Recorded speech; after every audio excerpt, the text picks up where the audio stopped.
Hello everybody, welcome back to Sector 1. We are here tonight for awesome Category 1 racing action around the Alsace Village. Let's go. I wake up to a little bit of drool on my pillow, feel like it's gonna be a bad day. Yeah, I'm tired of shit, and the coffee ain't hit yet, damn, ain't that great. I don't wanna go to work, cause my boss is a jerk, and I'm not even that paid. I need a change in my life, cause I don't feel alive, and there's nothing that makes me happy. Hold my beer for a minute, I'm about to quit my job, cash in for a ticket. I'm going on a trip and I don't plan to visit. I'm gonna stay there till I feel like I'm winning, oh. And this is just the beginning, I need a big change, only feels like living. I need a big swing, home runs I'm hitting, and I'll never look back, moving on till I get it all.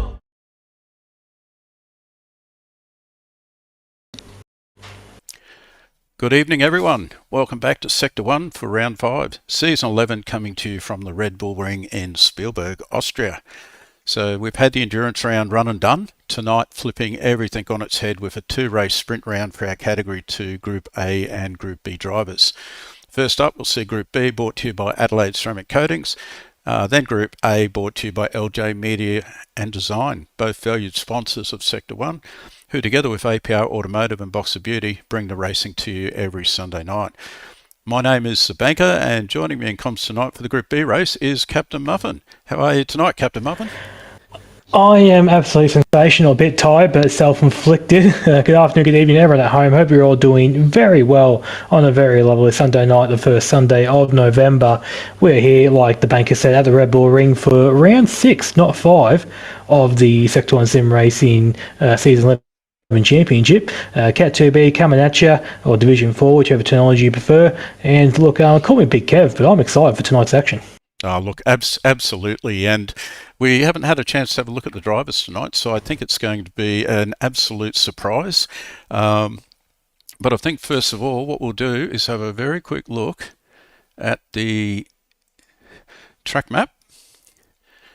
So, Red Bull Ring, 4.318 kilometres long, 10 turns. There's a bit of elevation change at different parts of the track, and it's certainly fast and technical. Settings for tonight: quali, 50% fuel, 10-minute session. Then we have the 2x20-minute sprint races. Race 1, starting grid is determined from the qualifying session, and race 2, the starting grid determined from the race 1 finishing order. With the points being a sprint round, race 1 winner picks up 10 points, and points are awarded down to 8th place, plus fastest lap and pole available. For race 2, we go to our standard round points allocation plus the fastest lap. So, yeah, it should be an absolute ripper. Tyre wear for our sprint rounds. Tyre wear tonight is set to 1. Tyre compound, we have mandated racing softs. Something to note at the Red Bull Ring, while there's no rain forecast and the sky is currently sunny, the weather can be a bit unpredictable here, and if so, the drivers will have access to intermediate and wets. Fuel rate 1, refuel rate 3 litres per second, no mandatory pit stops. And from a strategy perspective, it's fair to say that it's a sprint with the mantra of just send it for the full 20 minutes. Drivers should be fine on fuel and tyres as long as they look after the car, especially to keep it in good shape for a close battle in the closing stages of each race. Your thoughts, Captain Muffin, on the track and the format? Well, I think it's very exciting here once again to go back to a sprint racing action and a track like the Red Bull Ring, which looks deceptively simple, if I can say the word properly. On paper, it's literally just 7 corners, technically more, but it's only really 7. But every corner itself has a very unique sort of profiling to it that really catches our drivers very much all the time around here. So, and also very much big long straights, effectively 3 track here. So I think with sprint racing, no fuel should be an issue, so everyone can go hard. Slipstreaming is going to be the order of the day, and I think really these guys should be putting on a good show for us. Yeah, absolutely. So we'll just see how we go with the points coming into this round. So this is the point standing at the end of the Enduro. In Group A, you'll see there 16 points separate the podium of Bumcrack, Blind Man and Revs, and Black Project's only 2 points further back in 4th. In Group B, just 6 points separates the podium of Renegade, Cruisin' and Daz 930. with Carbon Boy just 1 point back in fourth. But if you look through that list, there's some very fast drivers, and with 3 rounds to go, we'll really be looking to shake up the podium. And look, it's fair to say for quite a few, this is a bit of a redemption round following that very tough endurance race at the Nordschleife. So I would just quickly get a look at the team's points. Okay, we've got on the podium for the teams Kraken Esports in first place, Brocky 05 Sim Racing, and one of the newer teams, Jamco Racing Team, in third. Again, a very, very tight finish. 24 points separate the top 5, and there's only 60 points across the top 10. It sounds like a lot, but it's not, with 4 drivers and 3 rounds to go. So definitely a tight and complex points table, both from an individual driver and the team's aspect. So I think with that is the all of the normal formalities out of the way. I reckon we're ready to go for Cat 2 Group B qualifying, brought to you by Adelaide Ceramic Coatings. Captain Muffin, what colour is the button tonight?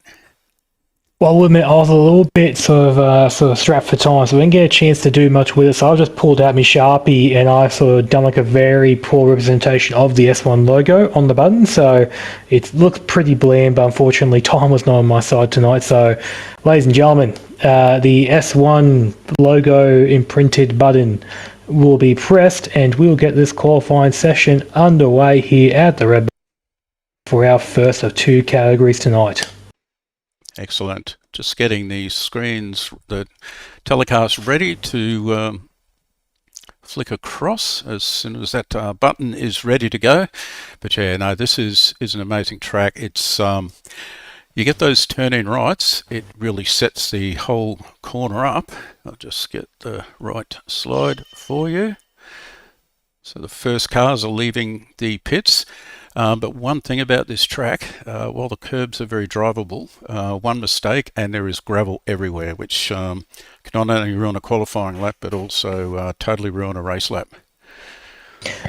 That can absolutely, but also this track limit penalties are very, very strict around here, especially that turn 1 exit curb, where you feel you can take so much more of it, but if you got yellow sausage curb that you will see on your stream, ladies and gentlemen, tonight, you will cop a half-second penalty for it, no questions asked. It's very, very hard to go consistently around here without getting 1 penalty of any type, no matter how long the race is. And especially in that series of curves, 6, 7, 8, the Nicky Lauda curb, as you come down into the braking areas, they've got those markers on the outside of the curb, and if you play dangerously with them, the penalty will make you pay. Yeah. I think we should take this opportunity now before the guys laps to go through the grid we have tonight. No worries. All right, would you like to do the honours? Yeah, I can do it. If you've flown through, I'll control the camera. Right, yeah, sounds like a plan. Then teamwork makes the dream work, baby. Leading the way, APR Motorsport here in the McLaren. It is Carbon Boy, one of the stalwarts of the team, you could almost call it, coming around to start his first of a few flying laps. In behind that, for the Lightning Motorsport team in the Merlin coloured cars, is Killer on the Loose, following behind in the Peugeot. The good doc, team leader, team owner, some might say, of Blacklight Racing, in the second of our McLarens in the field, in the nice TMR, sort of almost a retro-inspired livery. Renegade there for Hooncorp in P4 at the point in time. He's just started his first flying lap in the Peugeot. Renegade is. In behind that, another Peugeot from a Doghouse Motorsport. We have Daz in the nice NQ Party Hire sponsored livery, I believe. First of our sort of like, not newcomers, but fill-ins tonight. In behind Daz is Bangs and Mash for Obsession Motorsport, covering for Mr. Pruski, team owner of APR. Unfortunately, just got held up by, I think, Qantas, or Jester, one of the lovely flying mobs. But that's all right, means you got a new face on the grid tonight, filling in for the team owner of APR. And a sector one first there too, with Bangers and Mash being the first driver from our new Invitational Series to fill in the main game. That's absolutely spot on. Thank you for pointing that out. Thank God you're on the ball. I forgot to mention it before. That's all right. In behind that, we have Archangel, team owner of Tree Sim Sports, I believe it's called, in the fourth, I believe, or third, fourth McLaren in the field is now. In the nice sort of chrome and red livery, almost like a Bofa inspired car. My level 1 in behind that, in the two-tone Thunder Esports McLaren, the nice pink and black livery there. Wartime for Brocchio 5 Sim Racing in the first of our Porsches, I believe, in the traditional BSR pink and blue colour scheme. Aussie Psycho there in the one and only Ferraris in the Jamco car for Jamco Racing. Come across the line to finish his lap as he goes to P1. That's the person to be watching at the time. Lovely. And I believe the last person in our field is Debrev, currently crossing the line, about to start his next lap, or about to finish a lap. For Zero Turn Motorsports, currently, I believe, filling in as well. Zero Turn, unfortunately, does not have a current div or second Cat 2 driver, so we have Debrev here currently filling in. Excellent, no worries. Thank you for that, and hopefully we have the track sound now sorted out. Otherwise, you and I are going to be making car noises for the rest of the telecast. But I think it should be good. Let us know in the chat if it's not. Well, look, if it's not, I'm happy to do car sounds. Unfortunately, the only sounds I can do sound like very dodgy 4 cylinders, but I'll make it work. Yeah, I could probably do the Ferrari, but the others are a bit of a mess. Yep. Okay, so we've got Aussie Psycho. We'll just stay on board, see if he can improve any further. He's just coming down through the louder series. Those yellow markers on the side of the track are the penalty markers that I referred to before. But we got Carbon Boy in at a 131 in P5. Daz is in P2. And there we go. There's an invoice for half a second on those track limits by Aussie Psycho. So we'll have a look at Daz, who's sitting in second place. Again in that beautifully presented NQ Party Hire car. Just a bit of a slide through turn 1. But it shouldn't take too much out of him. We'll have a look on the first split. Yeah, a few cars here sort of lining up the timing board like a Christmas tree. Wartime jumped to P4 last time around. Aussie Psycho up to get in that penalty, came to the box. Daz to P2, Archangel to P3. And Daz is great job there. Purple. On He's those two drivers. 1/10 up on Aussie Psycho at the moment. We'll just keep an Daz eye on is him through purple, the next alright. split. Coming up to some traffic though. Oh, he gets balked by traffic. Okay, alright, that lap's now gone. That's so You have to reset now. Have a look at Wartime sitting in 4th. Mind you, only 2/10 back, so there is nothing in this. Yeah, currently it's only covering it. Yep, go on. Oh, and also Killer behind, you know. So there's nothing currently 066, yeah. Yep, currently 3/10 covering your top 5 cars. That's a very tight field. Power track like this with a lot of straights. That's really going to keep everyone close together for the duration of our races tonight. We'll just see what Wartime can do through this final sector. He was a 10th or so down, which isn't a lot here, especially the way the last 2 corners flow. Yep, So and while you're looking at that as well, elevation. just want to say as well, we had a new pulse there, or provisional pulse there in the form of Carbon Boy. He goes to the top on a 30.6. Yeah, we missed that one through. Oh, and the level Wartime one do? pips him. 131 Yep. for Wartime. He stays at 6. So I think Carbon Boy's on the track in front of him, level at 1. So we'll see what he can do through here. Again, very Yep, tight. certainly as Carbon Boy is going down towards what turn 4 is effectively, I believe, or turn 3. Turn 3 The Rebus, corner, yep. no. Yep. Oh, the corner numbers here are a bit wonky, so I'm not trying to do too much with it. Gets a little bit squirrely coming out of the exit there. Doesn't use all the exit curb, but gets a really sort of, I guess, persistent sort of exit there. Breaks for the next section of corners. The double left-hander. The only left-hander's on the track, I do believe. Yeah. Oh, he's pretty much matching his time. Yeah, I'm just wondering, he's got, just on, we're about 2.5 minutes to go. So these guys, I don't believe, are pitted. Aussie Psycho is the only one that has. Yep, certainly has, and he's just started his sort of next flying lap going around turn 2 now.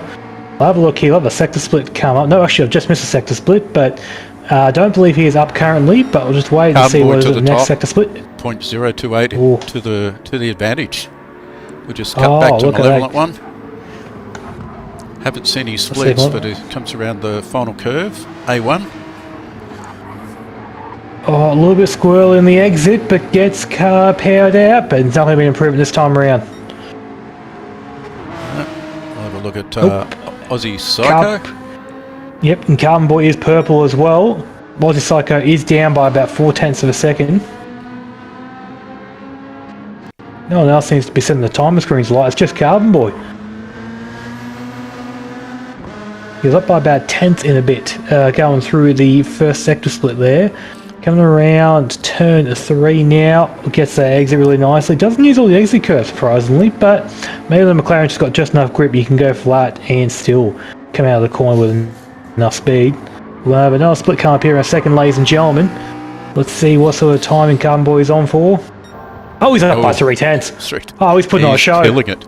One to watch. We've Oh. got Daz on his first flying lap after pitting, so we'll see what he can do. But he's on the track behind Carbon Boy, so we'll be able to cut back to him. That we absolutely will. And I think Daz there also, he's copped a penalty, so he's not going to be improving this lap, unfortunately. Oh, okay, right, yeah, 1/10 improvement there from Carbon Boy. Lost a couple of tenths there in the final sector. I did see going through turn 6 that would have been, just wasn't the best run from him there, but still an improvement nonetheless. Moves the gap out to P2 to 1.5 tenths near on. 11-1's coming around the second last corner. Sideways. That kills the time. That said, this will be their last flying lap. Yep, kills the time, but my god, that looked cool to watch. Honestly, we need more of that in our life. And 11-1 there, 6 seconds down, so he was just building up for this lap here, it appears. Carbon Boy, I think, is purple again, but I didn't see how much by.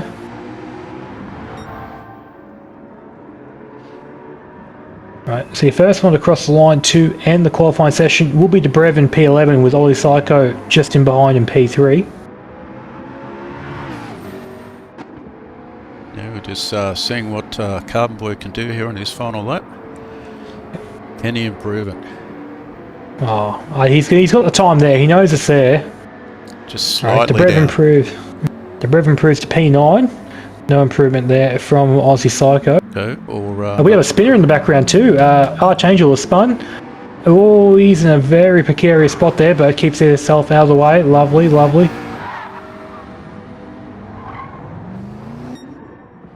here's Carbon Boy coming around for the final time. And he's out of fuel, so he's not going to be improving this time around. Definitely won't. Yep, that's To one the way to go last about bit. things. And Killer Lewis also is out of fuel, so he's not going to be improving. Who's the first person on track who's got enough fuel to make it to the end? Wartime maybe, might make it, but he's going to be like touch and go here.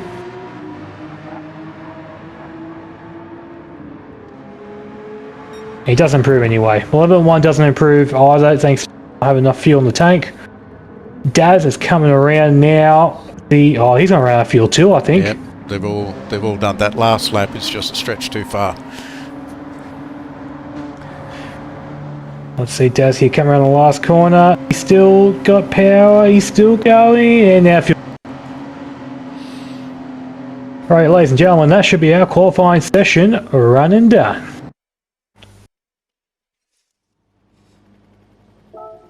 Okay, so what does it look like first time out for Sector 1 this season at Red Bull Ring? We've got Carbon Boy with an absolute blistering time of 1:30.489, sharing the front row of the grid. Malevolent One, 1.136 of a second behind. Absolutely nothing in that. Both are McLarens.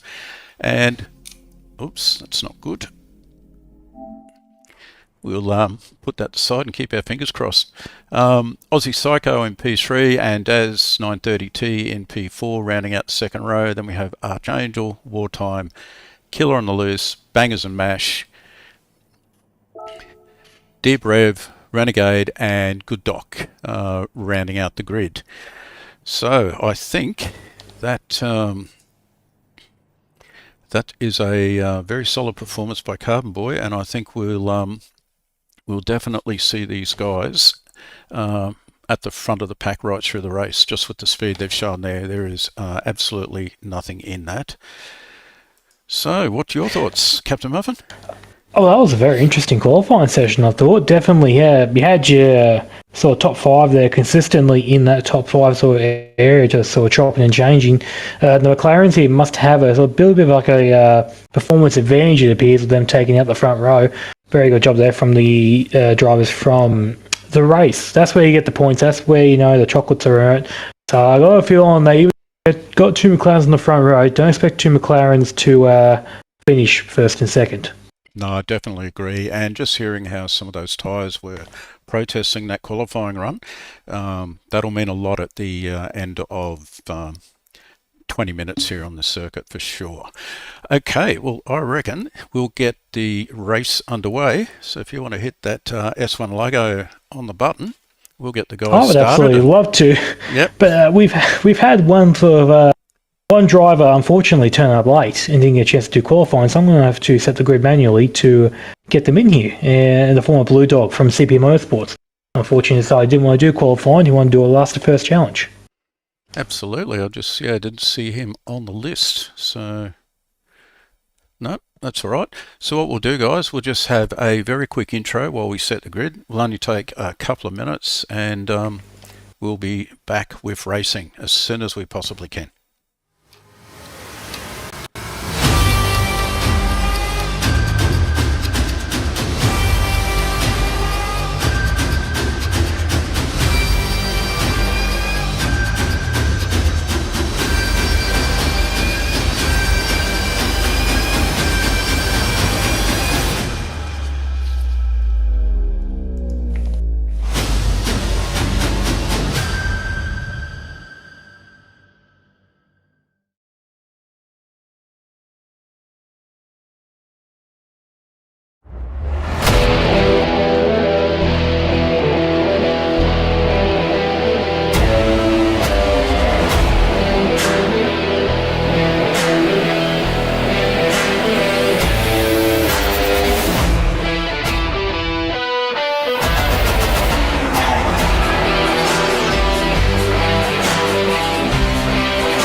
Guys, we're back.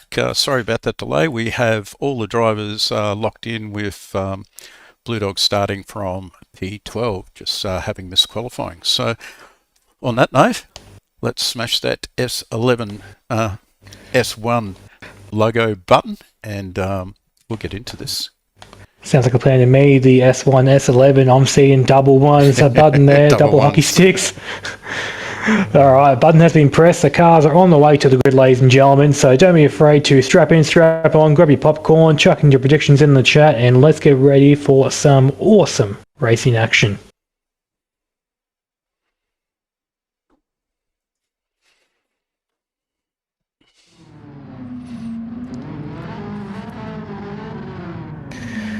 Okay, rolling start, 15 metres between the cars. It'll still make for a pretty interesting uphill tight right hand on turn 1, so... Oh, that it will. It's going to be very interesting to see if the top cars can get a good run out at turn 1. As we're away here, ladies and gentlemen, green flag is waving, line out. Cars are settling into single file now. Carbon Boy still leads away from 11 and 1. Aussie Psycho in behind that. Daz looking a bit racy. Aussie Psycho getting a bit sort of touchy-feely with 11 and 1 there. Bumper going up to turn 2/3/3, whatever you want to give it. Yeah, no real incidents in the background here. No, through Daz and Wartime. Really good start there, but Carbon Boy is holding his own as they come up to turn 3. Remus, again, a very tricky... Oh, Daz goes very wide. Yeah, Daz unfortunately had a bit of a narrow corner, went off the track, now down to P7, currently in the weeds of traffic, you almost could call it. Very much looking at 2x2 sort of action here for the World Championship battle for P4. Wartime on the outside, Killer on the inside, Daz on the part of the action. Wartime goes around the outside and holds it. Great job there from the BSR Porsche driver. And Archangel, a big inside line through there, so but he's just run wide on the corner as they get back through the going into the Nicky Lauda turn 7. Yeah, Archangel there losing a couple of spots off the start. Yep, we'll just have a look at this. So Carbon Boys 7/10 up the road, and Malevolent One and Aussie Psycho are definitely arguing over P2. Yep, definitely. That Ferrari, they're looking pretty racy here for start of this race here. I'll go film the McLaren. Might have a slight top end advantage, but that Ferrari through the corners is quite nice to drive. Carbon Boy already playing games here, going all the way to the inside to try and break that toe. He really doesn't want anyone attacking him going into turn 2 here. Level 1 gets on the brakes nice and deep, goes through the first corner, a little bit sort of squirrely, but manages to get through just fine. Currently, Level 1 here is in slipstream of Carbon Boy. Aussie Psycho's just out of the slipstream, so we're getting any sort of benefit there from the car in front. Wartime's a second behind that, with Killer on the loose, 8/10 away. Great very braking sort there from the Level 1. It's one of the harder braking areas on the circuits that we race on. From flat out, you usually at 50 metres, but it's an uphill 90-degree corner. Oh, honestly, I think it's tighter than 90 degrees. Like, when you go through it, chucking in first gear, it just feels like it goes on for ages with how slow you have to go to make it through. It's honestly one of my least favourite corners, but I'm a bit biased towards corners that are like, a bit more open. Absolutely. And Wartime's just cemented a gap, almost a second each way. We'll go back and have a look at Killer and Daz. We've got a similar space there, and just looking at Archangel and Bangers and Mash for the first run in the new, first run in the full-time series for APR. He's holding his own, but he's got Renegade all over him there and positioned on the inside. That he does. But it's pretty hard to hold that pass there, because it's quite a flowing corner, and then you need to get the apex to get on the straight perfect to get that top speed. I think if you were alongside, if not just ahead before the corner, you could make it work, but you have to be pretty well there or thereabouts to get a pass down there, and another car on the outside, just hold it and power out. We'll just go back to the front. We have a penalty, actually 2 penalties, P7, P8 of Bangers and Mash and Archangel. Both have half-second penalties, going 2 wide at turn 1 there. Yep. Or potentially even cutting the corner on that one, but it's definitely will catch them out. That'll make it interesting in respect. Will they change position under the penalty? Whoever gets on the power first. Yep, I'll be keen to see as well what these guys do here, because we just had a 10-minute session where we started with 50 litres of fuel. We've given them full tanks now, which is 100 litres, but the race is twice the distance. Will the boys here need to do any fuel saving to make it to the end? Yeah, That is a question. It's the lowest fuel burn rate, but if they're, it's going to be close. Ah, So yes, Renegade's I've got picked a a penalty up there as well. yes, I've got a strange feeling that the fuel burn rate may be set higher than it should, but I get that sorted out for race 2. I'm sure the guys here are wondering why the tyre fuel is running out so quickly, but it's all right. We'll let them work it out the hard way. That's all good. Ladies and gentlemen, if I don't make at least one mess up throughout the night, I'm not doing my job as an RD. So that's we're blokes, one. that's our job. Currently as well, we've got 7/10 of a second covering your top 2 cars here. My level 1 and Carbon Boy. Level 1 just isn't really getting the suck that he really would be, really should be getting. He's just in the slipstream range, but nothing's really coming of him. There's no real performance advantage with both cars being the same. But Level 1 gets a good run out of turn 2 there. It closes up by about a tenth or so. Gets a bit of a slipstream now. You can see the suck doing its job. Really pulling Level 1. Yeah, I think on these cars it's about 7-8 tenths is the slipstream range. And with some of the flowing nature of these corners too, it definitely can make a difference. That absolutely can. Right, we have another penalty in the back around as well. Renegade in P11 is currently got a half-second penalty. Yeah, I couldn't work out what happened there because he also slowed up and looked like he let 2 drivers through on the inside, but yeah, just couldn't get enough detail on that to tell. Just go back and see where he's positioned track-wise. So he's 1.7 seconds the better of Bangers and Mash. He could lose that, serving a penalty. Yep, and he has too. He's lost out to Blue Dog and the Brev, Renegade has. There you go, back down to P12 there for the Herncourt Peugeot driver. Gap at the front here is looking quite tasty, I must admit. He currently 8/10 of a second, so that gap is ebbing and flowing, moving about a tenth or 2 every lap. Either direction, Carbon Boy, he is currently holding his nerve quite well, not really under any sort of pressure to be defending as he sets the purple first sector there, going through the sector split on the way to turn 2. And he's currently, more than one with the fastest lap of a 31.019. So I think Level 1 could be at risk of losing that fastest lap if he doesn't put a lap in here, because Carbon Boy, he's starting to turn the afterburners on. Yeah, well, certainly they're not at that tipping point yet where the fuel load lowers and the tyres are too degraded. So you've got a handful of laps here to set it, and it is worth points. That certainly is here. Just trying to work out. It looks like we've got Archangel carrying a penalty. Yep, he certainly is. I personally probably went wide at turn 1 there. He shouldn't lose out to Bangers and Mash if he gets a good run through this section of corners, and it looks like it's been pretty good from him here. Holds the inside to make sure he doesn't block anyone.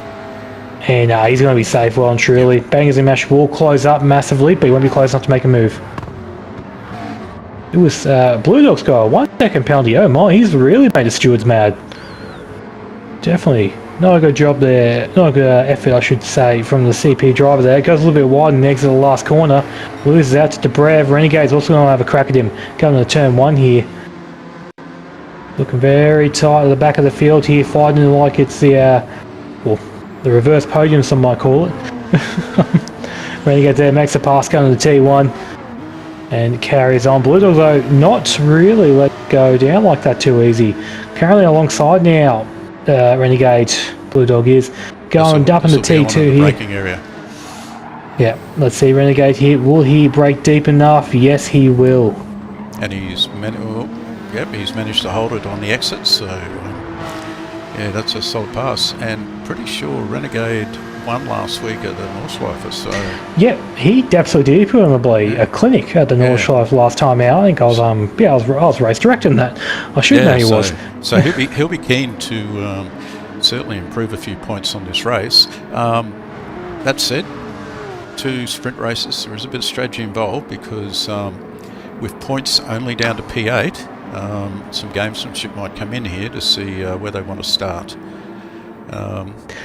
If they don't get up into that points, they're starting at the rear grid for the second race, which is full points. So it's not in their interest to hang back. It really is. And like there are more of other races this like your standard rounds and your enduro rounds, you got like a bit of strategy that is involved where you can sort of chop and change your sort of like your performance and like your times, your deltas to try and sort of suit you and get you in a better spot towards the end. But here, there's no strategy involved. It's just go hard or go home pretty much. So for these guys here, really getting towards the front is the dream, but they don't want to put themselves at too much of a risk of falling back. Like we've seen already in this race, penalties are a big thing. The turn 1 exit of the corner is really deadly for a lot of people there. Getting the penalty there is really easy in my opinion, a blow to baloney. But yeah, I think here getting to the front is the dream for this race here, so set yourself up for the next 20 minute sprint we have coming up. But you don't want to push too hard and risk going back any further.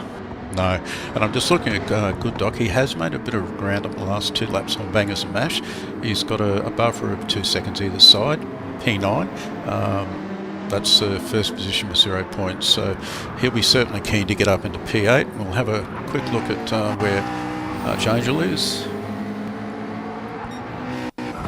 Pretty reasonable lap times, but again, he's under a bit of pressure here from Bangers and Mash, and Daz has inked out a 5-second gap in front, so 4/10. Yeah, very tight here from the 2 McLarens. Coming down to the last corner. Archangel gets a nice run through there, but Bangers and Mash gets a really great exit there. Closes up the gap now, 3/10. About to be 2, more than likely, and Bangers and Mash going to have the world's slipstream going down to turn 2 now. Longest straight of the Red Bull Ring they're coming onto. Bangers and Mash, really good job there through braking, but it's very hard when you pull those slipstreams down there because your braking markers do change. Oh, it catches a lot of people out, including myself. If I had $1 for every time I overshot my braking marker on the slipstream, I would have a lot of money in my pocket. Nonetheless, here, well, Archangel holding the position for now. Bangers and Mash couldn't get close enough, going up the main, sort of, I guess, long straight up to turn 2. That time around, just saw in the foreground as well that Daz has picked up a half-second penalty, which is going to take him off his battle for P5, at least temporarily. Yeah, which is it's a shame there, but half-second you should get it back pretty quickly. It's only 6.5 seconds here between the top 6 cars, so nothing is certain at this point. No, absolutely not. Very tight here, ladies and gentlemen. Anything can happen here at the Red Bull Ring. And one thing that is happening right now is Carbon Boy is going out in front and he's walking away with it. Gap is out to 2.2 seconds now. The consistency from this guy right now. Every lap he's done has been within within effectively 3/4 of each other, which is just that is a great job there from Carbon Boy there. Well done. Can't get the fast lap of the race though, but one's still holding out on the 31 dead as he did on lap 3.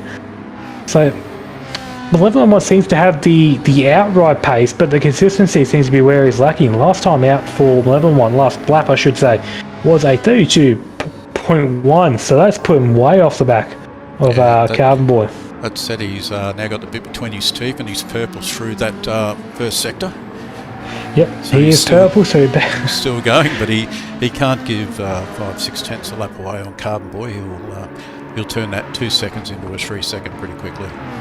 Yep. Oh, and it's one of those things when you're pulling the gap on the other car behind, you almost start going faster. I found that's all the pressure gets sort of relieved, sort of taken off your chest. So now Carbon Boy, he's not even going to be looking backwards too much. He's just going to be driving forward, essentially setting just qualifying laps on repeat.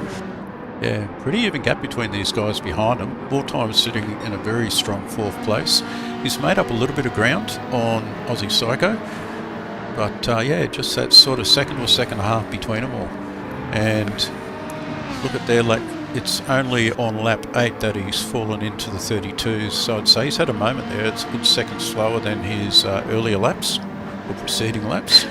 We'll have a quick look at Killer. Yep. Holding it in the 132s quite comfortably there, so 131s, yet to and on personal best for that lap 31.5. So yeah, very well placed. And Daz hasn't been impacted too much by that penalty. He's 1.3 to the back of Killer. Yep, so definitely still within touching distance, Daz is. Definitely not in slipstream range, but a few sort of good corners here, possibly a good lap or two, and he's going to be back in there in the hunt for a top 5 position for our next race of the night. And Bangers and Mash and Archangel still going for it. Nothing between them here, 3/10. The World Championship for P7 is holding up here, ladies and gentlemen. Archangel goes a little bit wide on the exit, but manages to get the power down nice and evenly. Bangers and Mash in the toe, trying to suck up every bit of suckage he can. Going down to turn 3. And one mistake here from Archangel, and Bangers and Mash has got him. Absolutely got him. Comfortably. No doubt in my mind. That is the case. Oh, we've had a spinner. Debrev and Blue Dog come together. Ooh, and Debrev is redressing this, so it must have been something like a little bit of contact coming into the corner there. The CP and zero turn Porsche is coming together there like Germans having a party. Alright, see if we manage to catch that.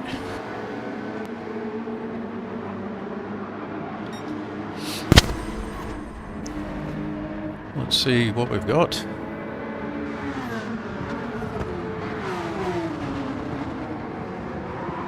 Yeah, just a little bit hot under brakes, and yeah, the slightest of touches, but enough. So, and the redress, so great to see. Yep, no, so the stewards have taken their pens, put it back in their pocket. Like, yep, you've done the right thing. We will let that be for now. That's not to say as well, the battle for the last step on the podium is starting to hot up here. Aussie Psycho is getting handed by Wartime, who's getting handed by Killer. Like, and Daz, don't count him out. A second away from Killer. Definitely, the battle for the back end of the podium is not over here yet, ladies and gentlemen.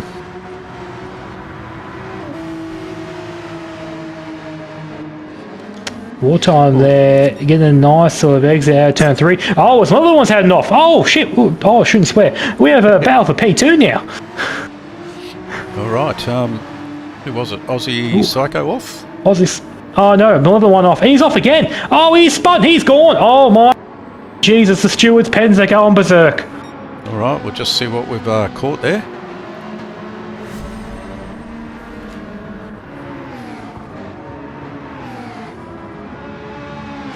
So right now, what that's done is Aussie Psycho to... Yeah. On Wartime. Oh, there was a bit of a bump there.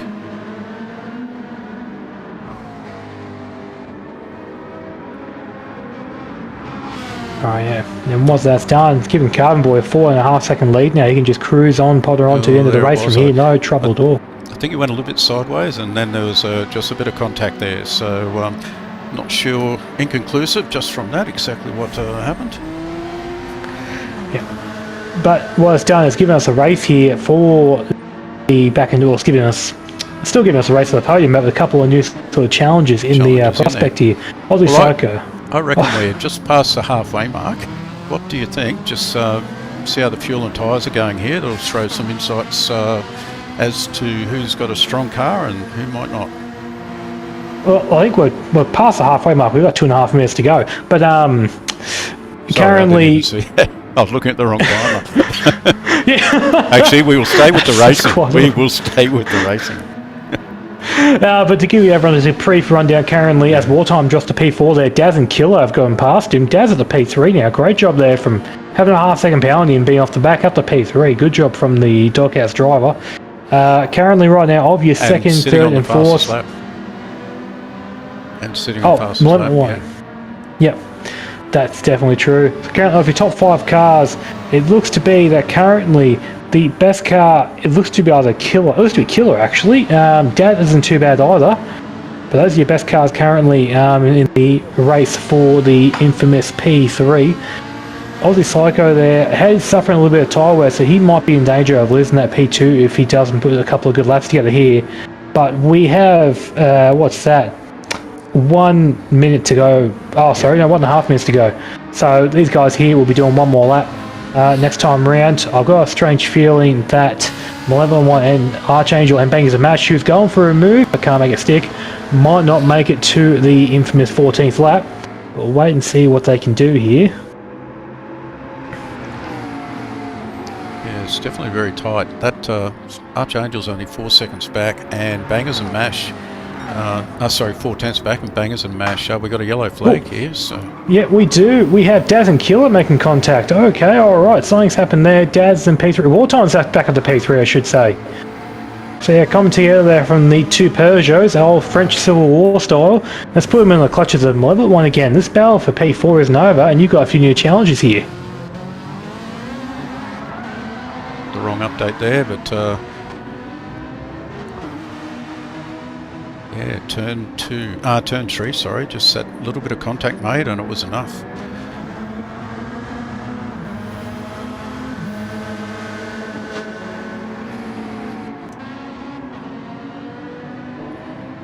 Going around here to start the final lap will be Carbon Boy. Across the line. Well, let's see, Aussie Psycho make it around for the next lap too? He won't. No, Carbon Boy gets a look at me lap. There you go. Yep. Aussie Psycho will finish P2, more time P3. We've got Killer and Daz still going for it. There's onto the Yep, main and Killer's straight, got a half-second penalty, so he's gone out of it. Yep. Archangel got a half-second penalty. Will he fall behind Bangers and Mash? No, he won't. Renegade will finish P9, Good Dog in P10. You'll have Blue Dog finishing in P11, Debrev in P12, and then with a look at me lap, we have old Mr. Carbon Boy from APR just pottering around, waving to the fans. I think he's seen a few people flashing their goods at him. You know, he's putting a performance that's worthwhile of it, in my opinion. Oh, look, a very solid race. 4.5 seconds to the better of P2. He didn't get the fastest lap, but he qualified on pole. He's put it on the top step of the podium, and more importantly, or just as importantly, apart from picking up the 10 points for race 1, he's starting on pole for race 2, which is really important when full points are on offer. And I think, I don't recall, but I don't think Carbon Boy lost the lead that race, so really, it was almost like a bloody grand slam. Oh, actually no, it wasn't. He hasn't got the fastest lap, but from lights to flag, you can almost call it, I should say. Yeah, and some may say it's the orange wheels that have done this. Yeah. Yes, our absolute orange wheels may add an extra 20 horsepower and plus 35 street cred. Absolutely. Come across the line here. Well done, Give the Carbon left, Boy. right, good night. Excellent Great job win. there from me. Excellent win. Right, yeah, ladies and gentlemen, and just think, that was only half the action we have for you tonight, at least from this division. We've still got another 20 minutes to go, and that's where the big points are on offer, so don't worry. You think this race was exciting, wait till the next one. It's going to go off like the Ethiopian rave. No worries. And the race results for Adelaide Ceramic Coatings. In P1, said 4.5 seconds to the better of P2 is Carbon Boy. That's... in P2, we've got Aussie Psycho, Wartime in P3, who drove a very solid race and was also the beneficiary of some coming together of the guys Malevolent One and Killer, who finished in P5 and P6. But both Wartime and Daz positioned themselves really well for that. Archangel in P7, Bangers and Mash in P8, and we have Renegade P9, Good Dog in P10, Blue Dog in P11, and Debrev in P12. And it looks like Bulldog has carried a 1 second penalty there across the last lap. So, yeah, not sure exactly what happened. But, yeah, that's race one and done. And that order will be your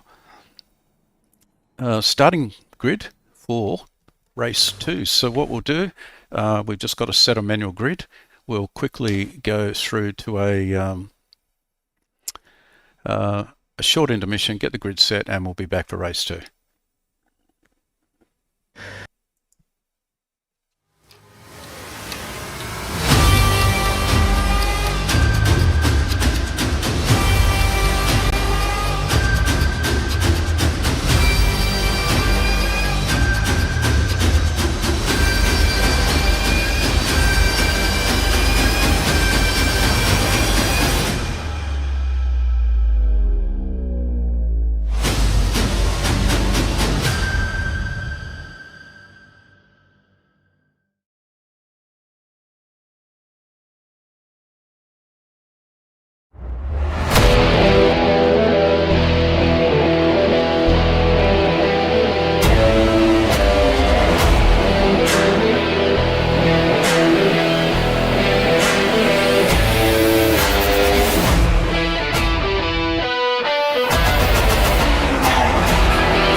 Right, everyone, we are back, ready for race number 2, the second of our 20-minute sprints. So what we'll do, Captain Muffin, I reckon we're running a little bit behind, so we'll just get straight into it and see how these guys pan out. But it'll certainly be interesting. We've got guys like Daz sitting third in the championship, guys like Renegade sitting P1 in the championship, and they'll be looking for a really strong effort in this race 2, which carries full points and only 3 rounds to go. So I'll get everything right from this end. Perfect. I think, I have that button there. I've gave it a couple of little sort of touch-ups, I might call it, during the intermission there, and just sort of made it a bit more presentable. So very happy with how it has turned out. Now, it actually looks like a bit like artwork, just all graffiti, one of the two. But yes, no, I think if you're all good, I'm more than happy to start pushing the button, if you're all good sir. No worries. So let's get this thing underway. Yep, perfect. Right, yeah, button's been pushed for the last time tonight from me. You still have 2 more races after this from our Cat 2A/Div 3 guys, ladies and gentlemen. But for the time being, we're going here for the big one. The points race here in the Sector 1 Season 6, or Round 6 Season 11 Sprint. Cars are on the grid. Another rolling start here. Carbon Boy off the front row once again. Let's see what they can do.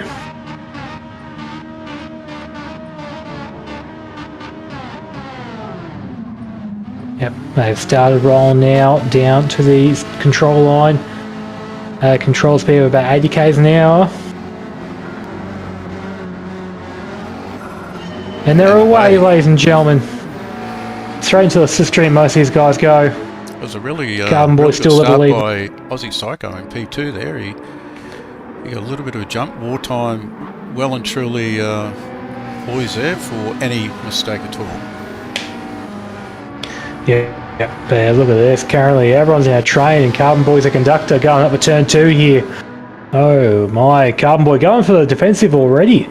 Sort of covers the inside line. Aussie Psycho can't get a run.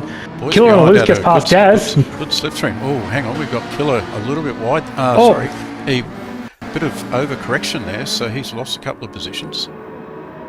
Yep, we also had Good Dog got spun at turn 2 there, as now facing last. Blue Dog is redressing that, so that's good of him to do so. Just see what we Currently can that's find out there. So it's only the 1 or 2 cars impacted. Yep, just what Daz and Good Dog were the 2 that sort of got the worst off. Were the worst off going through turn 2 there. Okay, just see if we can catch that. Tiniest bit of contact, and already Good Dog was around, so inconclusive there, but I'd say with Blue Dog there stopping to redress, there was a bit of a tap under brakes coming into that corner.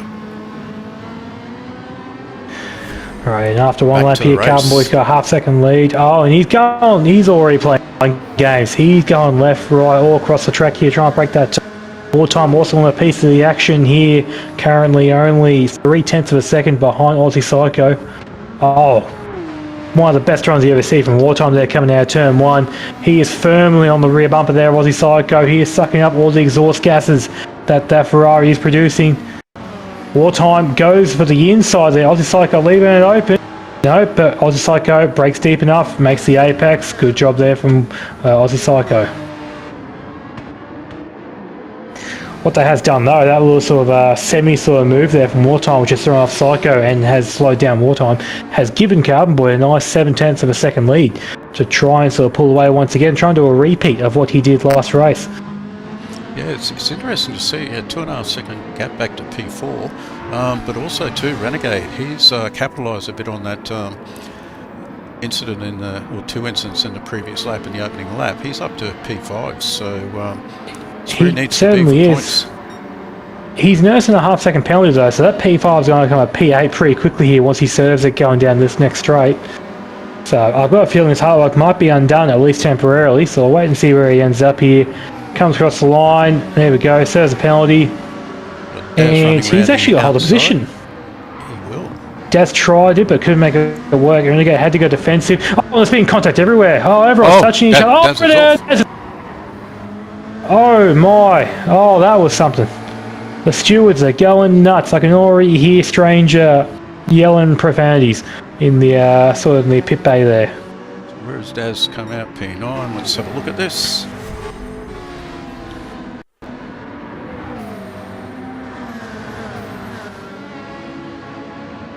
So this is where Daz comes in.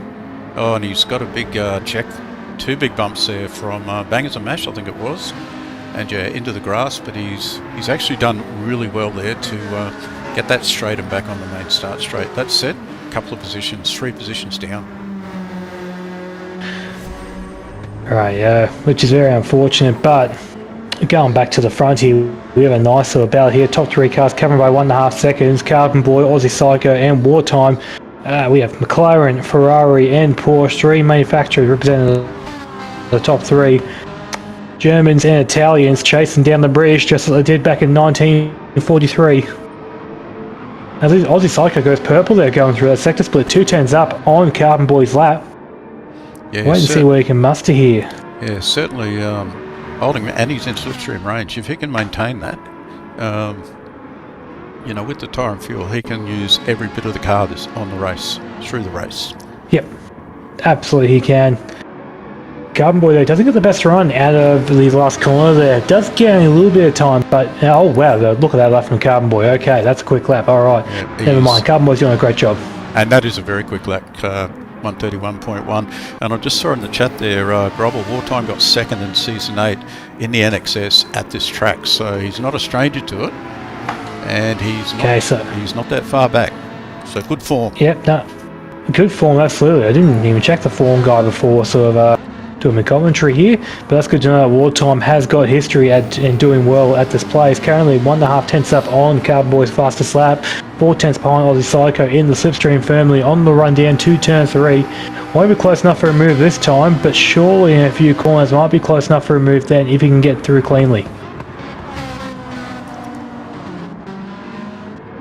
Looking a bit further back as well. Bangers and Bash has also picked up a half-second penalty there, probably going through turn 1 once again. That infamous turn 1 penalty that just ruins the day for anyone and everyone. Does not discriminate whatsoever. He shouldn't fall behind Killer on the loose, but it's going to be tight. He may have to go defensive going into the second last corner here, Bangers and Mash. Yeah, and if they don't go defensive there, the car behind only needs to be 5 or 6 cent back, and they have an inside run. Yep, that they absolutely do. Currently, gap between Killer and Bangers and Mash is 1 second. It is. Bangers, I think, might just have enough gap in here. He does, yeah. Doesn't have to defend. Takes the racing line as per usual. Killer there really gets on the bumper. I'll go for a move up to the last corner. He's got the inside run. There you go. Makes it work. Compromise his exit a little bit, Killer has, but Bangers unfortunately just couldn't make the most of it. Unfortunately, he didn't get on the power hard enough to do a return serve. It was good to see there was racing room given there too, which by both parties on what could be one of the hardest corners on the track. Yeah. Also, speaking of hard corners, coming into turn 2 here, we've got a battle for P4, Archangel and Renegade, separated by 0.3 of a second, and that gap is closing. Renegade there, unfortunately, not close enough to make a move, but definitely close enough to hand him. Archangel there getting a little bit wormy. Yeah, you could just see him step out there, just on the edge of the curb. This is coming down into P4, Gozza. Could see no corner names because I have no clue. Print our track map. This track has been a world of hurt for me on times, so yeah, he's certainly got a good run here. But this is a tight left hand. He wanted to make that move so bad. Yeah. But it's you sort of have to go. You got to be careful on those penalty marks there, but. Yep. Doesn't get a penalty this time around. He really wanted to go for that move there into turn 4-5. I'm not sure what you want to call it, but just really because of how wide that corner, how the radius is shaped, you can easily hold on the outside there and make it through just fine. You can't really just sort of send up the inside and the other cars to back out unless you really go up the inside. Yeah, we'll just have a look at Wartime here. He's closed that gap up to Archangel, only 4/10 in it. Aussie Psycho, sorry, only 4/10 in it now. So this will also play in the hands to Carbon a bit if these guys start checking each other up. And Wartime Purple. Yeah, Wartime Purple coming to play. But, Gun Boy is also purple lap around, so both those cars are having an absolute go of it. Not the best exit there, turn 2 from Wartime though. Gap out to a second now. Just couldn't get the power down properly. It appears going out of turn 2.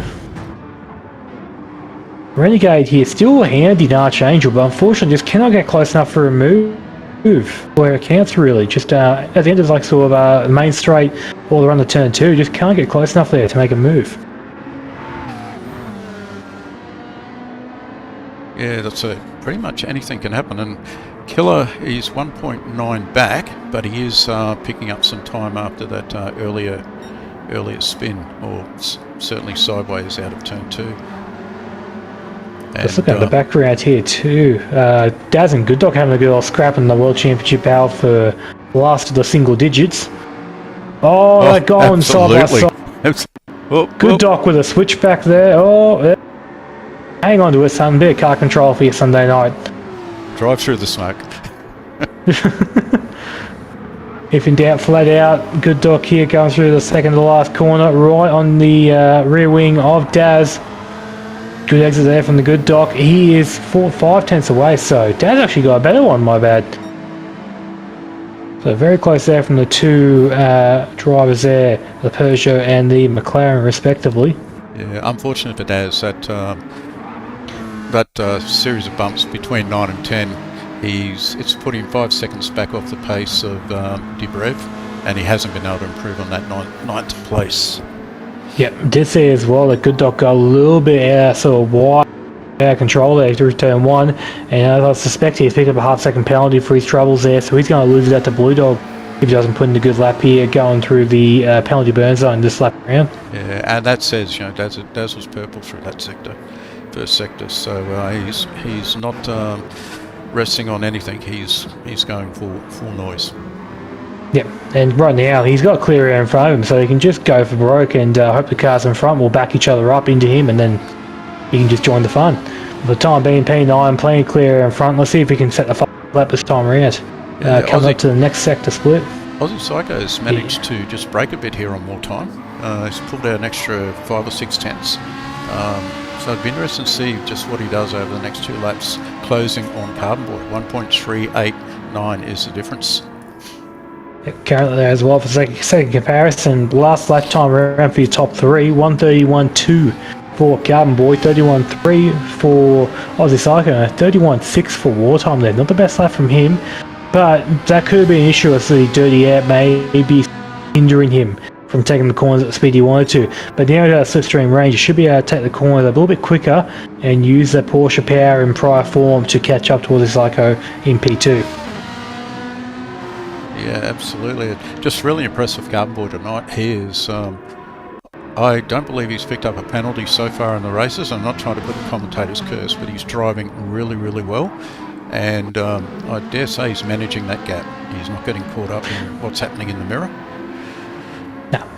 His eyes only looking forward. That gap behind is irrelevant to him. And it's working a treat, this sort of, you almost pretend like you're just in a practice sort of race just on your own. You just sort of set laps. 210's purple, Carbon Boy. Calm down, sir. Leave some fun for the rest of them. And we've got a bit of a battle here, really building between 4 cars, P4 to P8.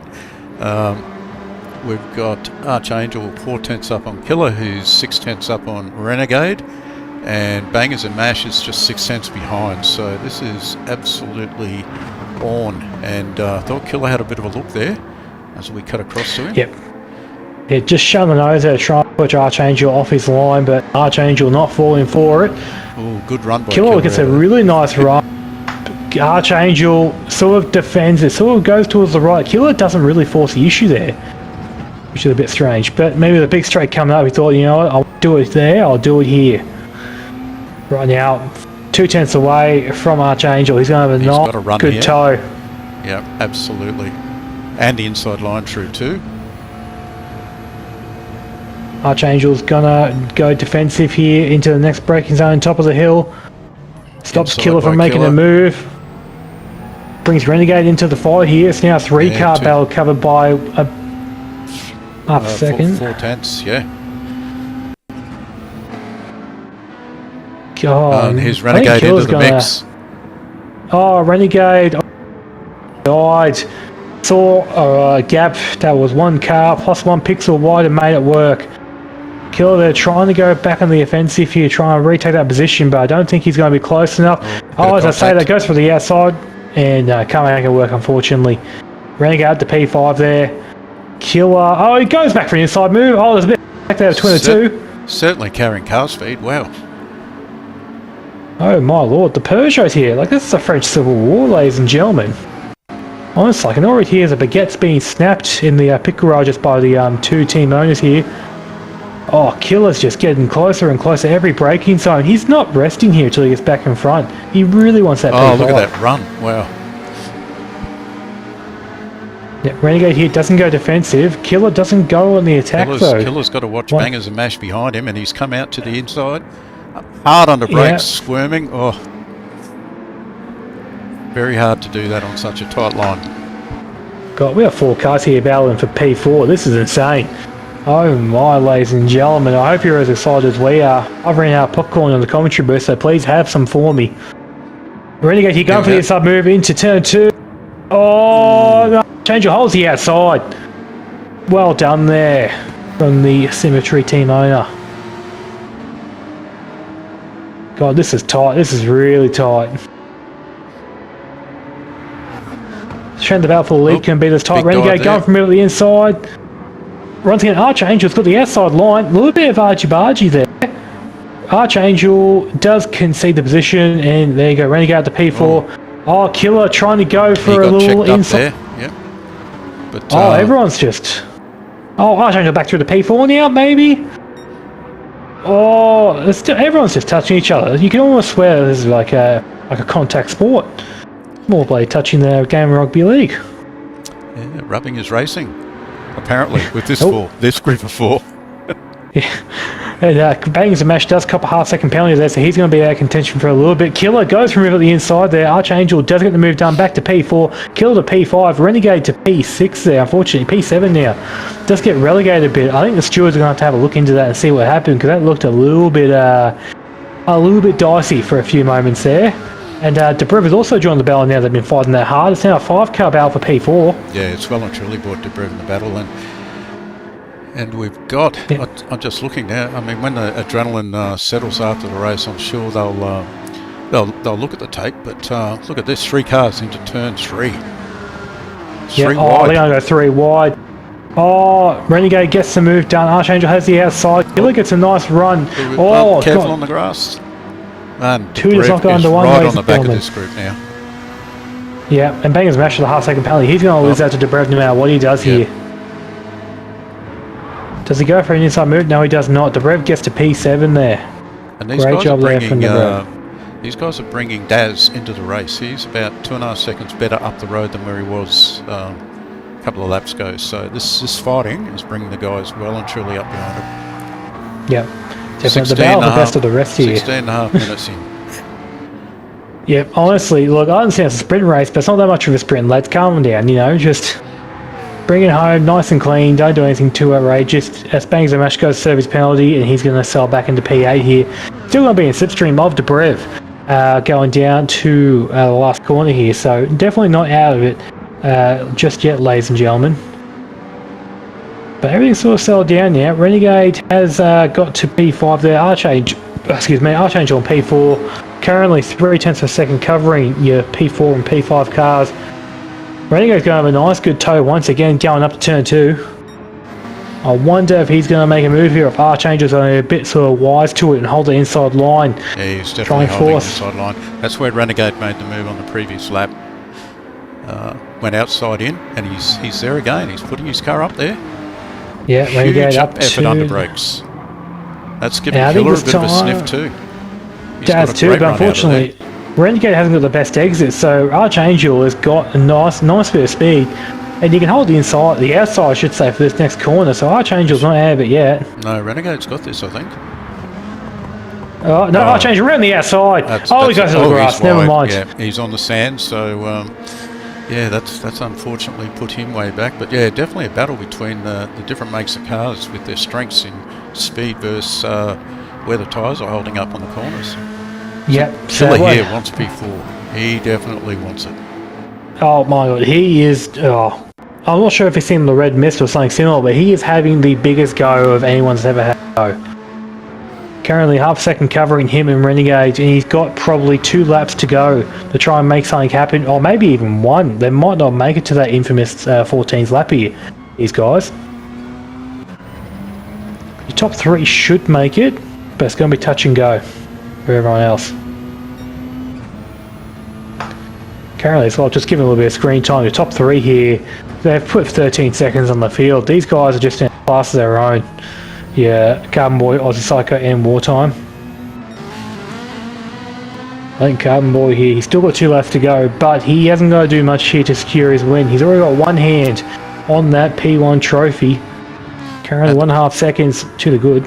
And that gap hasn't changed. Aussie Psycho's been sitting behind there, trying his hardest, and Carbon Boy has just managed that gap and he's managed the race. So, well done. Yeah, definitely Carbon Boy here. He saw what Renegade did last week and said, you know what, I'll have some of that, please. He's just putting on a show for everyone. Absolutely. And Renegade, he's not out of the woods here. He's only 6/10 up on Killer on the loose. So, they both built a decent buffer over nearly 3 seconds back to Archangel. That journey into the sand has really cost him, and he's well and truly falling into the traps of multiple cars behind. Yeah, but these guys as well, your Renegade backwards, it's going to be the last lap for them because they're not going to make it to the line before the 20-minute mark hits. Yep. Wartime will make it around the start of the last lap, or 14th lap I should say, but Renegade and Killer, they're going to finish their races right here, right now. And finishing best of the rest here for the 20-minute main sprint will be Renegade for Hoon Corp, their best P4. Killer P5 with a half-second penalty to boot. Archangel P6. Dobrev P7 there. Dazn P8. Bangers and Mash P9. Blue Dog P10. The Good Dog P11. Malevolent One will be coming home in P12. How close that group of cars were? So that group of cars over the line. How close were they after 20 minutes? That was excellent racing. So we got Carbon Curse will Boy. know I'm one 6 tenths Aussie Psycho's made up on him, but I think Carbon Boy's well and truly got this under control. Yep, Carbon Boy doesn't do anything too outrageous, but he's still have to make it to the line, so he can't just start backing off now. Gonna have to really just get his next few corners right. Aussie Psycho really, there's not much more he can do. Actually, as I say that, the gap has come down to within slipstream range. 5 to 6 tenths. So Carbon Boy here, unfortunately, maybe lifting off a bit too soon here. He's giving Aussie Psycho a bit of a sniff, and usually you give him a inch and they'll take a mile. So we'll wait and see what Aussie Psycho can do with 2 corners to go here. 6 tenths of a second gap. Carbon Boy comes through the corner nice and all right. No, I think it's going to be consistency. Yeah. And Carbon Boy there will come across to take the win. It's double trouble here for Carbon Boy, who takes the win in both races tonight. Aussie Psycho in P2 and Wartime will take P3. That, ladies and gentlemen, is Cat 2B / Division 4, Round 6, Season 11, run and done. Yep, we will get those results up for everyone.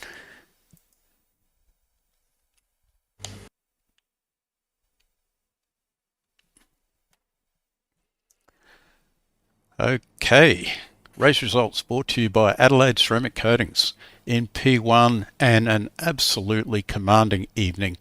Pole P1 in pole P1 in race 1, P1 in race 2. Absolutely dominated the night and showed great race management. On the grid, down around 4 tenths was Aussie Psycho. Wartime finishing off the podium with a very solid P3. Renegade in P4. Great points that will keep him at the pointy end of the championship. Killer on the Loose in P5. Archangel P6.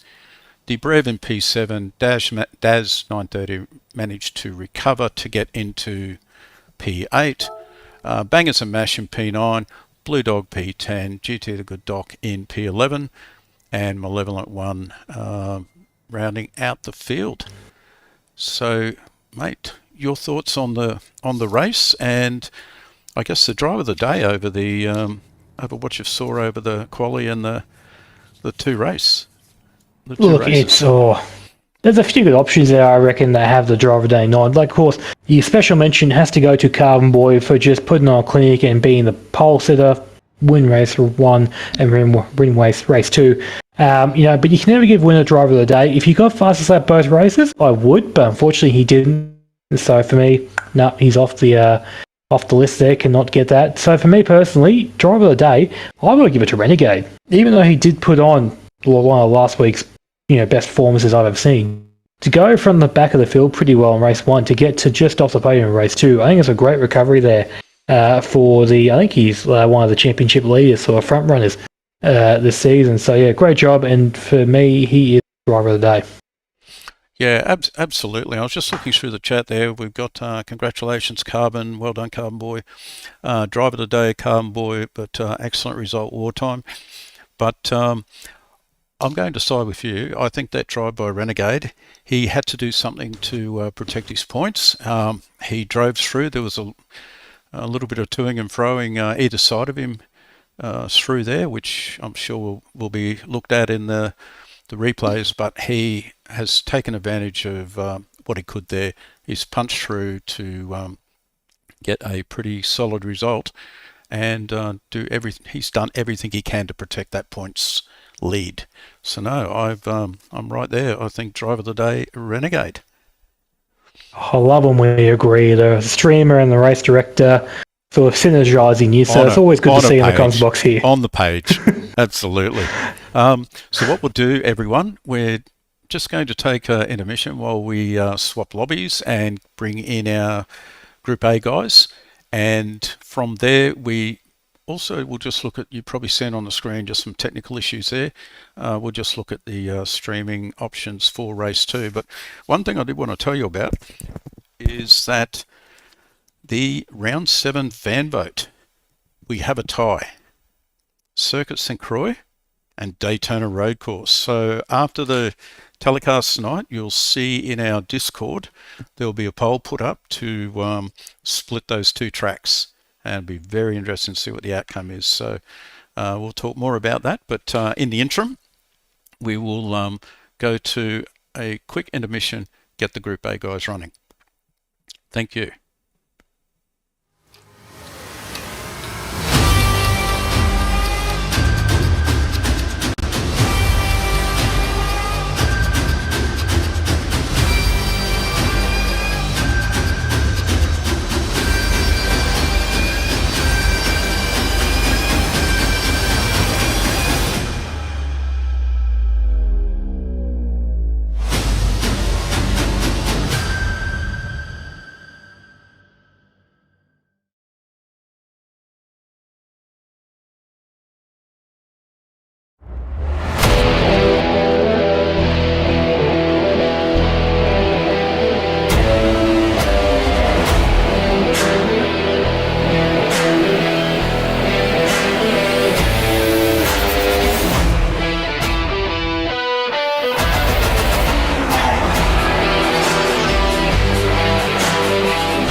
Hello everybody, welcome back to Sector 1. We are here tonight for awesome Category 1 racing action around Alsace Village. Let's go.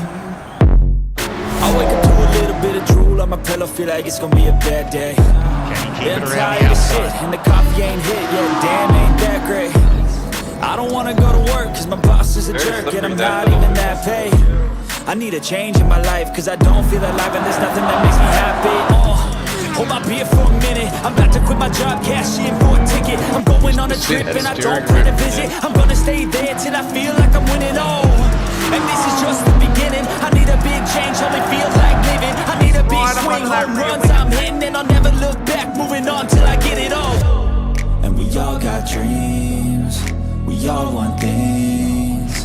But what you gonna do for it, how you gonna move for it, what you gonna be? And do you believe you can do anything? But what you gonna do for it? How you gonna move for it? What you gonna be?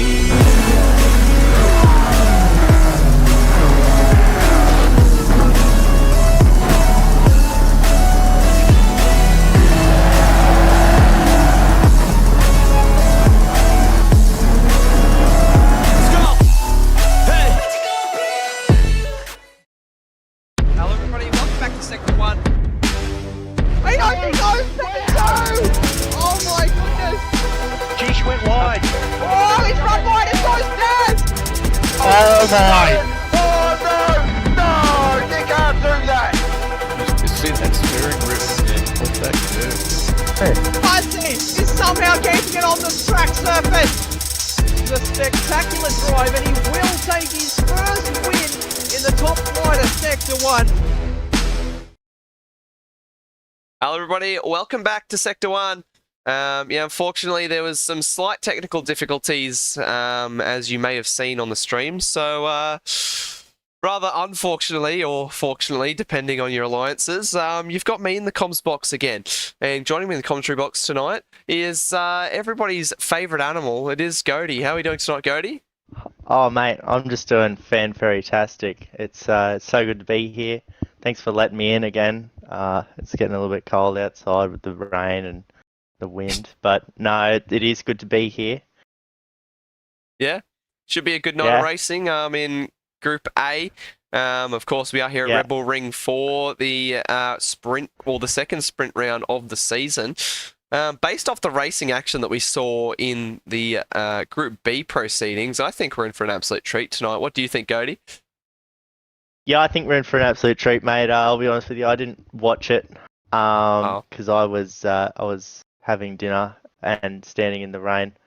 But I can't wait to see what the Div 2A guys get up to this evening. It's a bit of an interesting track, and hopefully it rains on the parade just to mix it up a bit. Yeah, if it did rain, I mean, that would throw a bit extra into the mix, and it's already a tough race, so a bit of rain just to spice things up for these Group A guys. Might throw out a bit of an unpredictable result, which I think we're all pretty welcome to, it must be said. So we'll just have a quick look at the track map for tonight once again. So we are, of course, at Red Bull Ring for round 6 of season 11. The tyre usage and fuel usage rates are cranked all the way down. They're at 1 times each, so these guys will not have to worry about either of them for tonight's proceedings. The refuel rate is set to 3 litres per second, but that won't come into play tonight. The available tyres and the compulsory tyres are the same. It is, of course, only the soft compound for this sprint round. The race format we have for tonight, 10-minute qualifying session, followed by 2 20-minute races. Race 1 will be sprint points, so that is 10 points to the winner. Race 2 will be Group A points, that's 30 points to the winner. 2 points for pole position and 1 point for each of the fastest laps in both races. Red Bull Ring, of course, 4.325 kilometres. It is 10 turns. Fast, flowing, heavy braking zones just after long straights. What more can you ask for? It's overtaking paradise around here. Do you like this track, Goaty? Is it one of your favourites, or do you not like it very much? Why not? It's not my favourite. Like, you know, me being a goat, there's a bit of elevation here, but it's not enough for my liking. But it's okay. There is worse things out there. I guess you could say it's more bull territory rather than goat territory. Yeah, very good on ya. All right, so we'll just have a look at the point situation as we head into this one. So we do have Bumcrack as the points leader as we head into tonight's round. He has 10 points over his championship rival Blind Man in second place there. Revs not far behind, 16 points behind Bumcrack in third. Black Project, the other Kraken car, he finds himself in fourth. Grovel there in fifth place. Rudsy in sixth. Madrick seventh. VF in eighth. Superfun Happy ninth. Greg's in 10th. King Cabe 11th, Keza 12th, the Boss 13th, and Budsy, after missing last round due to a penalty, he returned. I don't think he returns. I don't think he's in the lobby tonight. But yeah, he finds himself in last place as we head into tonight. So stories up and down the grid, isn't that right, Goaty? We've got Bumcrack after. After Blind Man absolutely blitzed everybody at Nürburgring, Bumcrack was able to retain the lead of the championship as we head into this one. How do you think that's going to change here tonight, Goaty? You think Bumcrack's shown enough potential in the pre-race practice that he might be able to hold on to that championship lead? Yeah, well, he's been showing a bit of pace in the practice lobby leading up to it, so I think I've got a bit of confidence in him. But Madrick is also showing a bit of pace out there, so I think it could be them that kind of duke it out tonight. But who knows? Yeah, exactly. As we saw with the Group B race, the Ferraris and the McLarens tend to be very good around here. The Porsches are very close behind, but I think the Peugeots may be a little lacking tonight. But mostly comes down to the driver, not the car. So I reckon we've got a few fairy tales left in this one. What do you reckon, Goaty? Yeah. Well, I don't think the RCZ's very gifted in a straight line, so it's going to kind of struggle compared to everything else. But yeah, we should see. I think the McLaren is rocket, so that should be all right. Yeah, so he's people like King Cabe should have a little bit of an upper hand going down straight. So in the case with King Cabe, we did see at the start of the season he absolutely blitzed that opening round at Watkins Glen in the McLaren. So can he make it 2 for 2 here tonight? We'll have to wait and see. But same goes for the Boss in this category 2A field. He blitzed the field at Watkins and. Yeah, hopefully returning to some form here tonight. So what do you say we get started for our Category 2A qualifying, Goaty? Yeah, I reckon that sounds like a good idea. Here we go. Hello to everybody in the chat. Once again, we have Ghost in the chat, Mr. Bumcrack, Heafy, Archangel. Thanks for joining us, everybody. It's nice to have yous on this lovely Sunday night for some sprint racing action. Some of the best racing that you'll ever see ever, and also in Sector 1 in particular. As the light is go to begin this 10-minute qualifying session. The first few drivers just making their way out onto track. There's a bit of a stampede at the pit exit at the moment. Looks like the first driver out there today is the Boss in the black light McLaren. So eager to get on with things. Just behind him, we do have Mr. Bumcrack, championship leader in the Ferrari. Behind him, we do have Keza in that BSR special livery that he's been running all season long so far. Behind him, we do have Revs, who is currently third in the championship in that black and purple Datsun racing car. Seventh out on track is Madrick at the moment. So he is in the Black Rose Porsche. Seventh out on track is King Cabe. Well, they keep chumbling around because of the timing line, but I think King Cabe is definitely seventh out on track at the moment. He is in the Thunder Motorsports McLaren. Watch out for him tonight. Black Project, the other Kraken car, one win to his name this season in Autopolis, taking the win on the final corner on the final lap. The first lap he led all day, and it was the most important one. So he's looking to make a statement here tonight as well. Super fun happy for Hooncorp Esports. He trottles around the circuit at the moment, coming through turn 9. Grovel just behind in the Doghouse Motorsport Peugeot, the 199. Let's see how he goes here tonight. VF in the other Datsun car. He rounds the final corner at the moment. Budsy, I was mistaken earlier. He does make his way out onto track this evening in the CP Motorsports Porsche. And it is Rudsy, 13th out on track in the other Black Rose Porsche. So we are missing someone here tonight, and I'll just figure out who it is. I believe... No, it's... I can't figure out who it is. Are we missing Blind Man, actually? Are we missing one of the championship contenders here tonight? I believe so. Yes, we are. So it is Blind Man. So let me just check. Not found us this evening. Yeah, that's a little disappointing. Yeah, considering last time out at the Nürburgring, he took a win in Cat 2A, and he also came second in the Category 1B Enduro as a fill-in driver for his teammate Tim Durags. But as the boss rounds the final corner, he's going to be the first one to set a banker here tonight. But will there be Bumcrack behind? But let's see what he sets. 31.4 to start us off. Bumcrack straight to 30s. 30.6. Keza will be the next to drop. No, Revs goes second. Keza fourth. Greg's goes to... they're already all jumbled up. I can't figure out where anybody is. Black Project goes sixth there. We have Superfun Happy going 5. Grovel to 4th.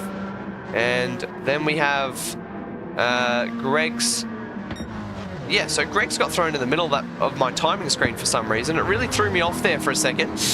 But as the dust King settles... Cave's gone to the top. Yeah, he has too. 30.5. That's a good lap to start things off. Yeah, he's a few tenths up in his next lap as well, so he should be on for a heater. Going back to back. Yeah. Rudsy to the top. That's a Rudsy. good lap. Gets it by 8,000ths of a second in the Porsche. And I'm not surprised that Kincaid was able to find quite a bit through the first sector, because the McLaren, compared to all the other cars, it can take a lot more curb than some of these other MR machines. And through that first turn, McLaren drivers can really have a lot of... Oh, he's run very wide, though, over the curb. I imagine he's going to get a half-second penalty, though, despite being up by a tenth and a half, and he does. Gets slapped on the wrist by the automated penalty system. And he's not going to serve at this lap. He's going to have to do a whole lap around the circuit before he serves it. So the boss, he sets a lap good enough for 6th. Bumcrack to the top of the times on lap number 2. A 30.2. It's really cooking here. Revs with a 30.7. Madrick goes P4. And King Cave, he picks up a penalty too. So, or he did pick up a penalty, I should say. Yeah, so... That lap was a 30.8, so he did lose a little bit in the final sector there. Greg's... Yeah, Bumcrack's picked up one as well his next lap.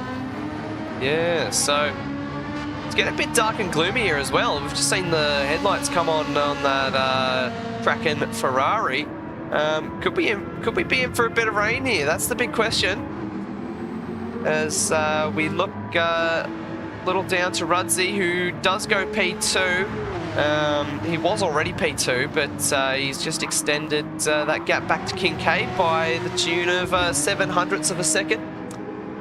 The next driver to be across the line will then be the boss once again, as he makes his way around turn 8 at the moment, down towards the head of the whale, into turn 9. Into the fog he goes, gets it turned in nicely. Oh, not as greedy on the exit as I would have thought he would have been. But final turn, turn 10. That's a good line through there. What can he do as he approaches the line? Goes to P3. That's a solid lap. He'll be very happy with that, I think. Yeah, very tight lap. Yeah. Boss. On to 30.5. As Black Project's actually into the pits, which is interesting enough. I mean, it is only 1 times tyres and 1 times fuel, but yeah, 4 minutes remaining in this session. Potentially just an issue with some of the systems on that Ferrari. It is Italian after all. And Matrix jumped up to P2 as well on his last lap with a 30.4. Which so I think... nice tidy lap from him. Yeah, I think Jimmy in the garage will be very happy to see his boys flying P2, P3 at the moment. As VF improves his lap. He stays 13th though. So he hasn't actually set a valid... That's his first valid lap that he's set. I would imagine he would have had a penalty on lap number 3. So, oh, he's picked up a penalty too. Wow, this is not the session for VF. He's 9 seconds off the pace, 10 seconds. He's actually purple through the first sector, so the potential is there for VF. He's just got to hook up a lap, I think. But we look down to the boss, who rounds turn 9 into turn 10. What's he going to do on this time? Can he find his way further up the order? No, he's definitely down on this lap. As Bumcrack doesn't go quicker. We'll just have a look. We'll ride on board with him as he heads down to turn 3 now. Let's listen to the roar of that Italian engine in the Ferrari. Round turn 2, heavy on the brakes at about the 100-meter board. He's on track. Even with his personal quickest lap at the moment, clambers all over that exit curb, utilising all the track width as he spreads it wide on exit. Down towards turn 4 now. Late under brakes around that 100-meter board as well. Wide on entry, cut it back for a late apex. Clip the curb on exit. Down towards the middle part of the lap here now. Turn 5, late on the brakes. Gets it turned in. Probably not as tight as he would have liked. How is he on exit? Perfect on exit. Now turn 6. Do or die corner on this lap. Beautifully managed on exit. He's down by 3/10 though. What can he find through the last sector? Nice and wide on entry, but oh, it looks like the car didn't want to turn in for a second there. Final corner. Gets it straightened out. On the power, down towards the line. What can he do? He's close. Oh, he's down by a couple of tenths there. No improvement so far. Oh, as I say that, Revs does improve to P8. Mandrick closes the gap to just 2 tenths between him and Bumcrack. Things are getting spicy here, aren't they, Cody? Yeah, and there's a few guys coming to the line that probably won't get a lap here, or won't get a last lap in. So I think VF might be on his absolute last lap now. Yeah. As he comes into the second last corner. This has not been a day. Oh, close. Somebody has spun at the first turn. Oh, I believe it is Budsy. I know he's just waiting for the traffic to go past, so we'll see if we can catch a look at what happened to Budsy on the LJ Media Action replay. So he was right up behind Greg's there. He went for a move, laid under brakes. What's he done? Oh, just very deep, stuck on the sausage curb, and yeah, he's gone round. So yeah, that puts an end to Budsy's session. He will be starting from the highest position of 8th. We also have someone else down at the first turn. It is Rudsy. I think he tried to spin across the line, but he got an extra lap. Boss to P2! Boss to P2. If what everyone can comes Maverick across do? the line again, we've got Madrick coming. Oh, he just gets a penalty. Yeah, he ran wide. Kincaid up to second. Oh, 30.3. beautiful lap. What can Revs do? Doesn't improve. Will then be super fun happy next across the line. He doesn't improve either. And then Greg's coming across the line. He's a second down. So he's done. Will then be Black Project, the final card across the line. But I think he's down, yeah. But that's all she wrote for this session. As we do have one more car on the track. Yeah, Budsy, but he's rolled out of it. Yeah. He spent about 20 seconds down at the first turn, and Rudsey finds himself in the pit lane as well. But yeah, in the grand scheme of things, I'd say that was a pretty spicy qualifying.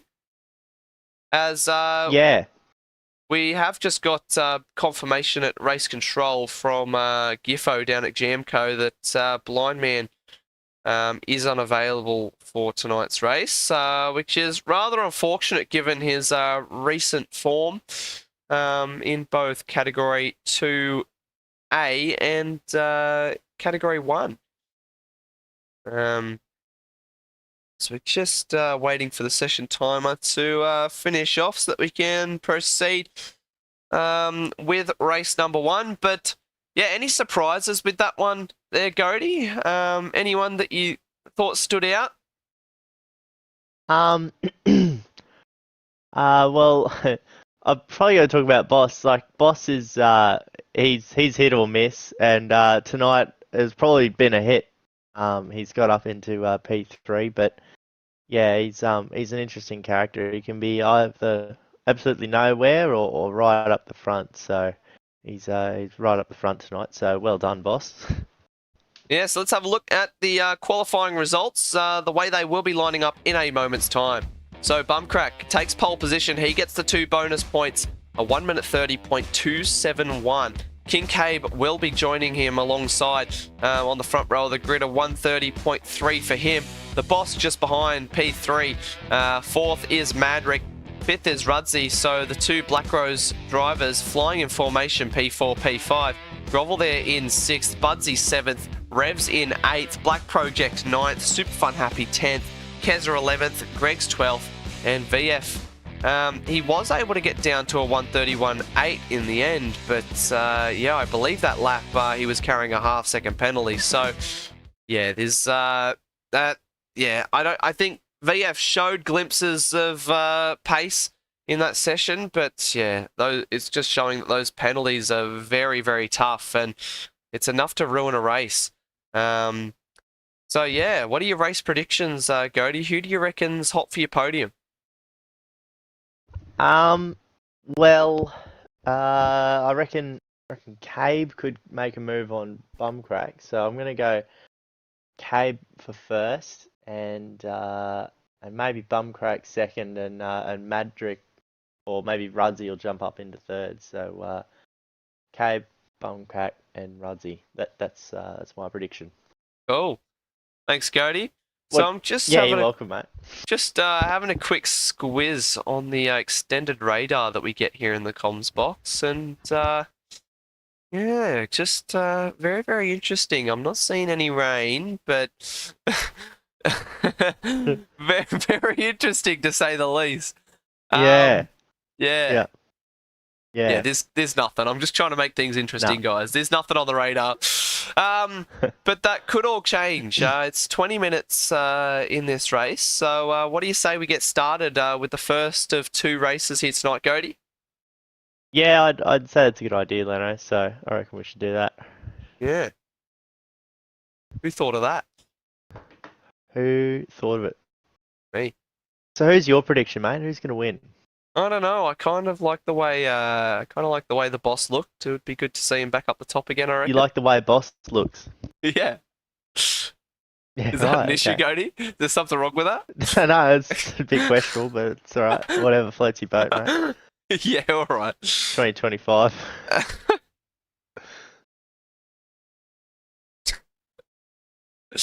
As the rolling start formation does begin, as Bumcrack will lead them away. And for some reason, it's doing this glitch where all the cars are jumbled. It says Madrick's on pole, but I assure you, it is Mr. Bumcrack who leads them away down towards the first turn. And Kincaid just behind. Looks like they all make it through nice and clean. Yes, they do. So Bumcrack, he will lead them down towards turn 3. He's already got 8 tenths over the rest of the field. Will he see any Boss moves got a bit into of a turn run 3? on Kincaid going into turn 3. Shows the nose, late under brakes, they're rubbing on each other, but Madrick, the two Black Rose cars trying to nip down the inside, but I think the boss is going to eventually get that done, and Kincaid looks like he's under pressure for P5 here. Is Budsy going to make that 3 wide? No, not quite, but Bumcrack in the meantime is absolutely rocketed off in the Ferrari. He's a second, and he's 1.7 seconds clear. And then we have the rest of the field. We see the two Peugeots in the background of Revs and Grovel. They're battling it out. They're side by side on the run down to turn 5. Grovel's off. He's long gone into the gravel. We'll have a look if Grovel's we can catch in the gravel. Yeah, Grovel's in the gravel. We'll have a look, see what we've got on the LJ Media Action replay. That was less than ideal, as I think he's got a little bit of a bump from the CP car. Oh, that's kind of door to door. But the outcome is that he's been shown to the gravel, and he falls to the rear of the grid. But they continue on. Budsy has redressed that, so he's realised that he's at fault there and given it back. But it's on for third at the moment, mate, as Madrick's up the inside of Cave. Cave's having a bit of a rough start to this one, but he manages to pull in front and makes the apex at turn 3, so it's well defended. Yeah, but now the other Black Rose car is under pressure, Yeah, so Revs has overruned him on the exit of 3, and nice run there. Yeah, exactly. Down towards turn 4, Revs gets that move done. Super Fun happy. He's just lurking in the distance too here, as there's quite a bit of action down the bottom between VF, Keza, VF, Black Project, and Greg's down here battling it out for P8. So VF's already made a couple of moves on the opening lap, and he finds himself sitting pretty in P9 at the moment. Bumcrack, 2.5 seconds over the boss. And then it's a further 1.8 seconds back to Kincaid, who's under a lot of pressure from Rudzy, the Black Rose driver. Will he go around the outside? No, not quite. Has to back out through turn 9. Oh, Kincaid running a little wide. Rudzy tries to set it up for turn 10. Doesn't open up for him. But now the Peugeot of Revs is right in it too. Will we see him move into turn 1 or turn 3? I think Rudzy, is he keen for it at turn 1? Revs is, so is Rudzy. Down the inside. He's going to close up. They're door to door. Tries to hang it around the outside. And they're 3 wide as they scramble through the exit of turn 2. And Revs has grabbed both of them there, so that was well played by Revs. Yeah, I don't think it's over as they head down into turn 3. Revs defensive. Down the inside goes Kincaid. He's not quite close enough. He tags the rear quarter panel of Revs. And now Rudzy's going to go through. Madrick's within earshot as well. As Kincaid's giving Rudzy, pushing him off the grass a little. He's not too happy with Rudzy down the inside there. Down into turn 4, Rudzy's going to pin a move on him, but he's also going to pin a move on Revs. Door to door once again. Rudzy goes through. Madrick gives Kincaid a little tap as he was really slow on the apex as they head down to turn 5. Wowee. This is absolutely insane. Wow, that all just kicked off. Yeah, wow. Through turn 5, into turn 6 now. I think Rev's still trying to get that move done on Rudzy. As Kincaid little wide through turn 6. That might leave him under pressure from the other Black Rose car of Madrick, who's showing the nose down towards turn 9. Can't quite pull alongside. He's going to have to settle for P6 at the moment. Down into turn 10, it opens up for him. Does he go for the move? No. Has to back out, but that's compromised his line on the run down to turn 1. But now, Kincaid, he's compromised. He doesn't have that slipstream from Revs anymore. Down into turn 1, we see the Ferrari of Black Project and Keza in the background banging doors. And I think Keza was able to hold that one over Black Project. Up the hill now, down towards turn 3. And I think Kincaid's in a little bit of trouble here. No, he's got just enough of a gap. He is purple too, though. Speaking of the fastest lap, Bumcrack does currently have that with a 1:30.7, which is absolutely rapid for race pace. Yeah, it's a nice lap from him, especially in the race. You want to kind of let your tyres come to you. You don't want to burn him up too quick, so we'll see how he gets on with that. Yeah, it's very, very tight margins in this race so far. There's even the guys that were down and out pretty early, Grovel and Budsy, they've tagged onto the back of this battle pack already. I have a feeling that we've got some incredible racing to go for the final 15 minutes of this one. As Revs is up on his time, Kincaid's up on his time. I assume Madrick's up on his time too as they come round into turn 9. As Bumcrack is absolutely ripped out at the start of this race, and he's 3 seconds ahead of the boss, who is 3 seconds ahead of the rest of this battle pack. Rudsey in third. Oh, as we see a big moment from Revs on the curb. But he does set his fastest lap of the race. It is he has a saving of 5:05 tenths of a second. Yeah, so it's all kind of settled down here a little bit. Everyone's kind of found their little place. Madrick's picked up a half-second penalty. Wow. Oh, as we see a move between Black Project on Keza. Does he sweep it around the outside? Keza going on the narrow line. He runs a bit deep. Do we see the switcheroo? No. Covers it off nicely there, the Brocky driver. Down towards turn 4. Will Black Project go for the move now? Very defensive from Keza. Does he pin it down the inside? Pounces late, but can't quite pull alongside. Deep under brakes there for Keza. Holds P8. On the run down towards turn 5 now.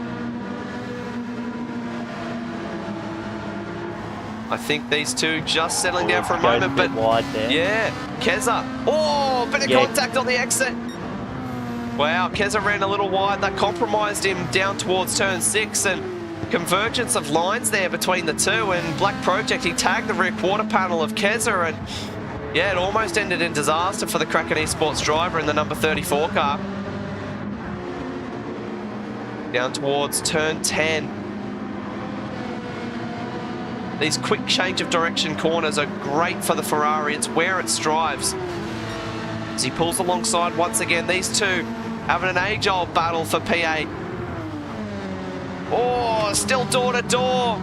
And Black Project has to back out. Keza with some brilliant defense, managing to hold on to P8 here. But these guys, they're just losing touch to the guys ahead.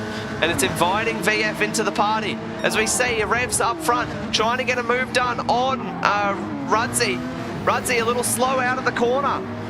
Revs is going to get up alongside him, I think, before turn 4. But Rudsey, he's not having a bar of it. Full defense from Rudsey. But I think Revs has just got the nose in now. Down towards turn 4. Sends it. Deep under brakes. Oh, Rudsey. All sorts of sideways and maybe a little bit of contact on the apex. And I think Kincaid's going to come by him too. No, I think he's just got enough power over Kincaid to hold that position through turn 5. But that means that Revs is now free at the front.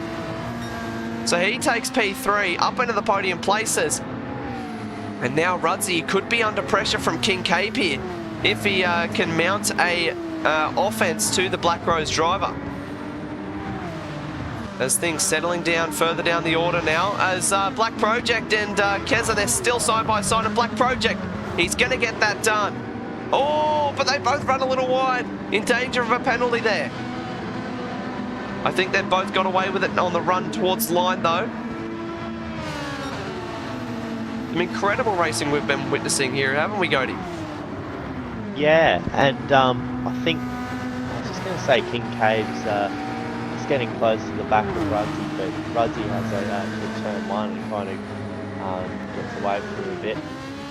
But I think it's they're actually gaining on Boss, so Boss is slowly coming back to this P3 battle, and it's about to become a 5-car battle. Yeah, and VF has managed to get the better of Keza as well. I assume he got that done down at turn 1. But Keza, can he come back at him? Down towards turn 4, shows the nose. But wise in his offense there as to not get too eager. Excited to throw one down the inside. Out the front, Bumcrack, 5 seconds too good at the moment with the fastest lap of the race too. How do you mind it? He is on track to take the full 10 points on offer in this race number 1. As you said, the boss just falling backwards. Revs and Rudzy just crawling back into this one, trying to reel him back in. But yeah, it looks like Kincaid, he's better through most of the lap compared to Rudzy, as you said, but just that first turn just seems to catch... oh, Kincaid! Fastest lap of the race, how do you mind? On a charge here in the Thunder Motorsports McLaren, and he runs very wide through the first turn, actually. And everything that he was working towards, he's just thrown it all out the window, unfortunately. Things down the bottom still heating up. The three at the back, it is Kezo, Grovel and Budsy. Oh, Budsy sends it down the inside of Grovel, but yeah, unsurprisingly, he backs out of it as I think Grovel had no idea he was on his way. And speaking of out of the way, Greg's has had an incident somewhere, I believe, and yeah, lap 4, lap 5, they were a little off pace, and he finds himself down in P13. Yellow flags. Gone round. Oh, He's wow. just gone round on the exit of 4. That might be worth the replay, mate. And catch what happened there. Let's have a look. Let's see what's happened here for the Kraken Esports driver. He goes down to 12th because there's no one around him. Because he done it on his own. So mid-apex. Yeah, just too much curb. Bottomed out, the rear end came round, and he had to wait for the whole field to go past before rejoining the race. But he was having a pretty good race there, Black Projects, so I think he'll be really disappointed with himself to find his way off the back of the pack there. But back up to this second battle pack. The boss, he's given up slipstream range to Revs. There's 5 to go here at the Red Bull Ring. Will we see a move from Revs sooner or later? One of the two. And I'd just like to say, Rudzy's fighting the fastest lap of the race, so he went a second a lap quicker than Boss on that last lap. So they are rapidly catching him. Revs within 3/10 as they head towards turn 4. Steps on the brake pedal, turns it in.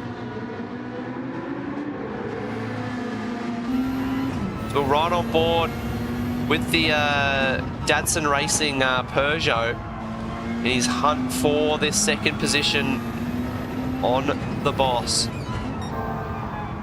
He's purple as well by 1/10 and a half. What can he do, Revs? Yeah, he's on a good lap as well. He should find a little bit of time on the McLaren for these last 2 corners. McLaren doesn't really like rotating, so he does get a good exit off the last corner as well. So it's all good for his case.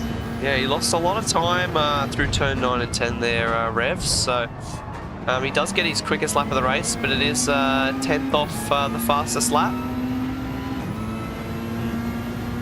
As Revs finds himself reasonably equidistant between the boss and Redzy on the run down to turn 3. Trying to straddle that curb.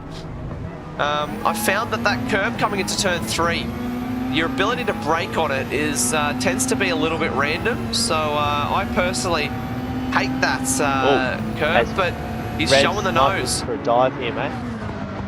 Late on the brakes, but just tucks in behind. Oh, but Boss has gone a little bit wide. Yeah, bit of a tag. He's put him round. Oh no. Oh no. Oh, no. What's happened there, Goaty? Oh mate, that was just a big accident. Yeah, I guess you could say it's all gone wrong, eh? It's all gone wrong, yeah. That's probably the best way to describe that situation. So we'll have a look at the LJ Media Action replay. I mean, from first vision, what we saw on it, without a redress, I think Revs could be copping a fairly hefty penalty, but yeah, it looks like he's just tagged the rear quarter panel and sent him round, but that's a disaster move for Boss, and finds himself from P2 all the way down to P11. But I think That's when it Revs gets has a carried little on. bit awkward. When Revs isn't up there far enough and Boss doesn't know whether to give him room or not, and it's just a little bit of miscommunication, you can say it. And yeah, that's what put him round. Yeah. As we're looking down, so after a couple of casualties, we've got VF, Grovel and Budsy that have been promoted up the order to 7th, 8th and 9th. So look at these guys. They've been bumper to bumper basically the entire way. And with 3 laps to go, is there more to this story? As King Cabe and Madrick are right next to each other. Was there a bit of contact there? No. It may have been actually, but King Cabe, he's lifted off. And Madrick get a couple of tenths ahead, and yeah, they continue battling 4P4. Revs now without the slipstream from the Boss. That's leaving him kind of vulnerable to Rudzy here as they barrel down towards turn 9. Do you think Rudzy could have half a chance of throwing one down to the inside of Revs? Yeah, probably wouldn't do it into turn 1. It's just such a fast flowing corner, and it's just single file, so you go 2x2 through there, it costs you too much time. And I think the form that Rudzy's had through this first turn, he's going to get a good exit, which he does, and he's just going to barrel past, steam past down into turn 3, I think. Oh, but the acceleration of that Peugeot just manages to stabilise things as Rudzy lines him up.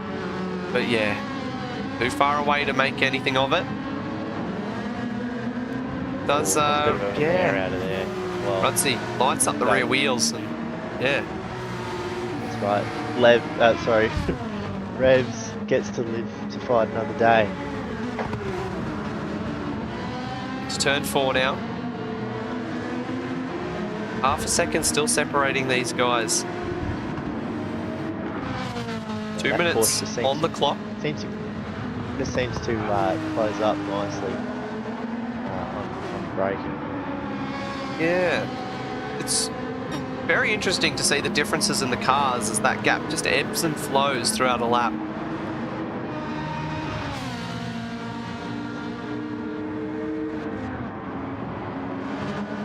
As these guys still neck and neck, as they're just closing in on Super Fun Happy as they head through turn 9 at the moment. Just plugging along at a decent pace. Here's Super Fun Happy in danger with what looks to be 2 laps to go on the clock. I think the entire field's going to get... or it's going to be tight for some of them. No, I think this battle pack, they're going to be touch and go for this extra lap. But from Keza and back, it's definitely the last lap of the race. So they've got to make the most of it here. As Revs and Rudzy are still neck and neck. Rudzy struggling to get the power down, but I think he's got just enough to try and pin one down the inside at turn 4. He shows the nose. No, he doesn't. But King Cabe and Madrick are still going at it too, aren't they? They're trying to find one more place before the checkered flag. They're going to get one more chance around this track.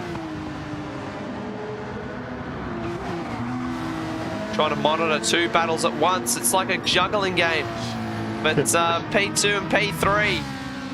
We've got Revs and Rudzy. Rudzy's got a run here. Oh, look at this. He pulls to the inside. Is he going to be close enough? I think he will. They're neck and neck. Does Revs hold around the outside? Oh, Rudzy has to back out. So he's going to get one more chance around this 4.5 kilometre circuit. I think his best bet's going to be turn 3, sorry.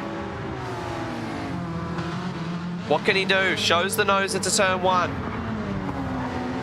Doesn't open up there. Gets a clean run through turn 1.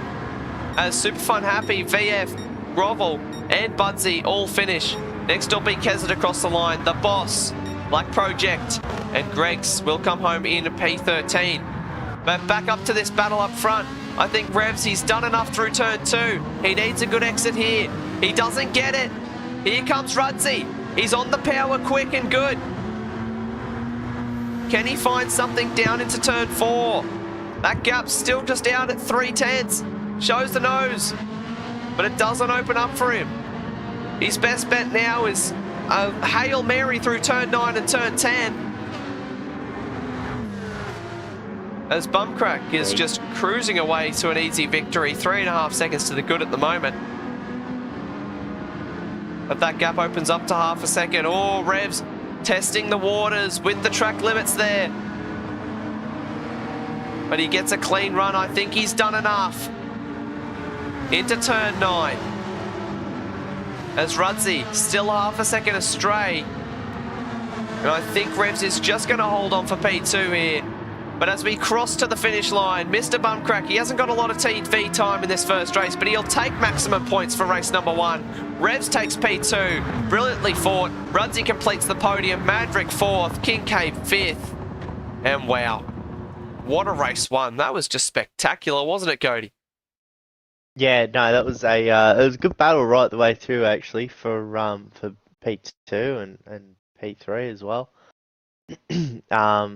Yeah, and everyone was pretty clean throughout the whole thing, so it was a good race.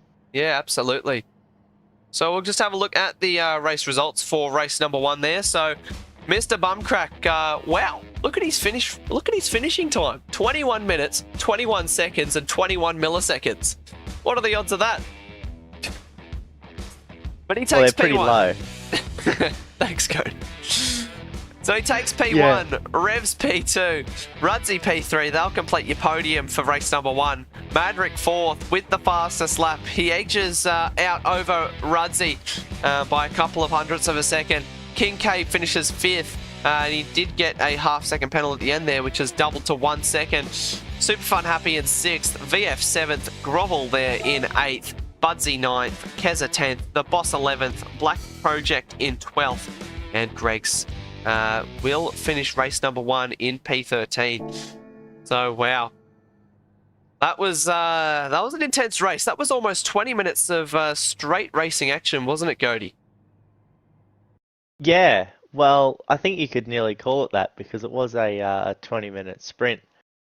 But yeah, no, it was good. It was all kicked off. It was flat out from go to woe, and the lads put on a bit of a show. Yeah, so we have got word in the chat that apparently Greg's DD Pro wheel had disconnected during the early laps. So he was driving not on his wheel, but he's attempting to rectify the issue. But yeah, we'll I reckon we're going to go for a quick intermission, and then Cody's going to do some magic, and he's going to set the grid, and then we'll be ready to go for race number 2. What do you reckon? I reckon it sounds like a good idea. All right, we'll be right back, guys. Don't go anywhere. Race number 2 coming right up.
Hello everybody, welcome back to Sector 1. We are here on Category 1 racing action around all states and villages. Let's go. I wake up to a little bit of drool on my pillow, feel like it's gonna be a bad day. Yeah, I'm tired of shit, and the coffee ain't hit yet, damn ain't that great. I don't wanna go to work, cause my boss is a jerk, and I'm not even that paid. I need a change in my life, cause I don't feel alive, and there's nothing that makes me happy. Hold my beer for a minute, I'm about to quit my job, cash in for a ticket. I'm going on a trip and I don't plan to visit. I'm gonna stay there till I feel like I'm winning all.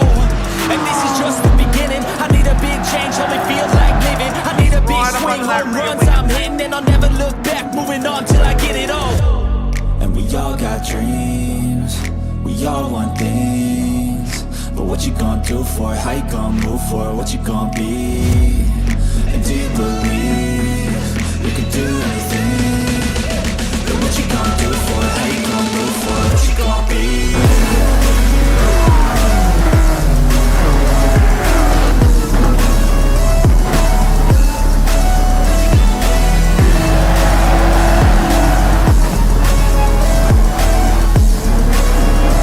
Let's go! Hey! Hello everybody, welcome back to Sector 1. He goes second! Oh my goodness! Gee, she went wide. Oh, he's run wide and goes dead! Oh my! Oh no! No! You can't do that! Fuzzy is somehow keeping it on the track surface. It's a spectacular drive, and he will take his first win in the top flight of Sector 1. How's everybody? We are back and we are ready for race number 2. Can you confirm the grid is all set and ready to go, Goaty? Yes, the grid is actually nearly ready. I just got it because Buzzy's just ticked in, so I've just got to change where he is, and then we should be good to go. Why didn't he tick in, Goaty? You tell us that? He didn't. I don't know. I don't know, mate. They don't pay me enough to know. They don't pay you. We don't pay you at all. Exactly. No, it's okay. I forgive you, Goaty, Love for it. not knowing. All right, thank you. All right. All right, I believe we are ready to go. All Ready to right, get let's underway. get the show on the road for race number 2 here at the Red Bull Ring.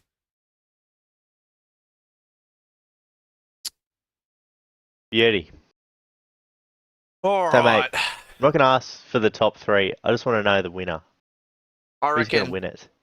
after Bumpcrack's form in that first race, I reckon he's hard to go against here. Yeah. Tough Yeah. to bet against him. I think you're right. But you know, if Revs gets a good start and is able to make a move, then it could be up to Revs then. So yeah, we'll see how he goes.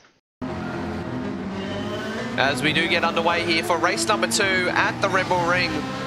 As we barrel down towards the first turn, Bumpcrack leads us away once again. Do we all make it through nice and smooth? As they all clamber over that sausage curb at the exit of turn 1, and it looks like we're all in a straight line. Somebody's peeling out to go for a move. It looks like it's Black Project on the boss as they head up the hill towards turn 3. Do we see any moves? Not just yet. Oh, as I think Rudzy, he's thrown it down the inside of Revs, and Revs has been checked up, and now his Black Rose teammate could be looking for a move. As I think Kincaid's there as well. Cave's gonna. Yeah. Yeah, Cave's going around the outside of Oh, turn and he gets 4. it done. Oh, he gets run out of road. Oh, He's just I got think, enough room there. I think Kincaid's not He going to be made- too happy with that one. I reckon the move was pretty much done. But he throws it down the inside. Oh, they're neck and neck. Super Fun Happy's in the mix as well. It's all kicking off here on lap number 1 of race number 2. Back up front. Bumpcrack hasn't skipped away in the early stages as much as he did in the first race. But now, Kincaid under pressure from Super Fun Happy. He runs wide. And Super Fun Happy's going to go. Oh no, he gets enough momentum to swing around the outside and he holds on to P5. Oh, as VF running very wide, could get a half-second penalty. He does too.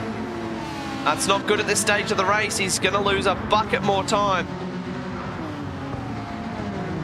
Or As back this up two- the front, mate. This top 3 battle is actually really close together. Yeah. Bumpcrack had a bit of a shocker out of turn 1, so they're all actually closing on the back of him. Revs looking left, looking right. Rudzy deep under brakes. Oh, only just pulls it up. I don't know how he did. It looked like he was steamrolling in, but now Revs gets on his rear left. And in the slipstream, he's going to buzz on by, I think, just about the Peugeot. Struggling for Revs, trying to get the foot down. And now Rudzy down the inside, but Revs is going to sweep around the outside and get that move done just about. Rudzy still got his foot in the door. But I think Revs has done enough. Up in a P2 once again. Great battling nice here move between from those Revs two. there. Yeah. Very nicely done. P4 around the outside. Yeah. Good stuff. Now Revs has a little bit of clean air in front of. Oh, as he gets caught up on the curb. Wow, actually. so that opens the door for That's Rudzy. given- Oh, Revs gets a Yeah, penalty. it's given him a Wow. We see VF in the background, trying to stick it down the inside of the boss, but the boss sweeps around the outside. Defends that nicely. Very, very tight behind Revs here, and he has a half-second penalty to serve. He could be in danger of losing 4 or 5 spots here. Oh, it's Rudsey! Late dive! Can't quite get it pulled up in time to get the move done. But now Rudsey, that leaves him vulnerable. Kincaid nipping out on the outside of Madrick. The 2 Black Rose drivers, they've boxed him in. Kincaid, will he get both of them? They're 3 wide! Into the hairpin at turn 3. He sweeps around the outside. He's going to get Madrick. Rudsey slides across to give slipstream to his teammate, but they're battling over it. They're tossing over that slipstream as on the run down to turn 4. Kincaid's going to eventually get that done, as they're still bumper to bumper from P2. Close for this battle for second, as Rudsey is closing up to the back of Revs. Cave is just tucked in behind him as well. Cave is just tucked in behind him as well. So these guys are going to be looking for a good run off turn 1, hoping to make a move into turn 3. As Rudsey's got a pretty good run there. See what he can do with that as they make their way up to turn 3. Revs goes defensive.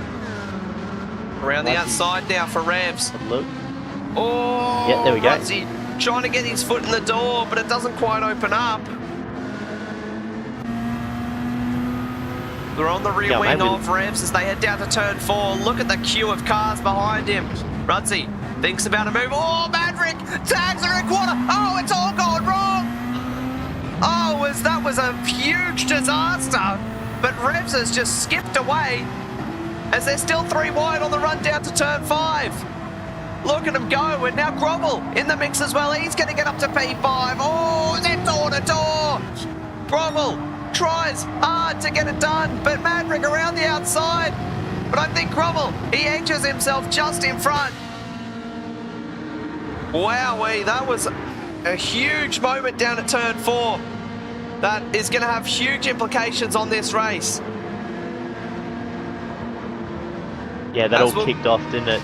We'll jump to the replay in a moment, but I think there's going to be another move here shortly anyway. So let's have a look, see what happens. Grovel sitting pretty in P5. He's come from nowhere after being P11 at the start of last race, being turned on lap number 1. As they head on the run down to turn 3. 13 minutes left on the clock here at the Red Bull Ring. And the clouds are coming over. It's beginning to become a little overcast through the hairpin. These guys bumper to bumper on the run down to turn 4. Rev sitting in no man's land here, but he's got a bit of clean air. He can go for the guns. He can chase down Bumcrack with that newfound space. He doesn't have to worry about battling out.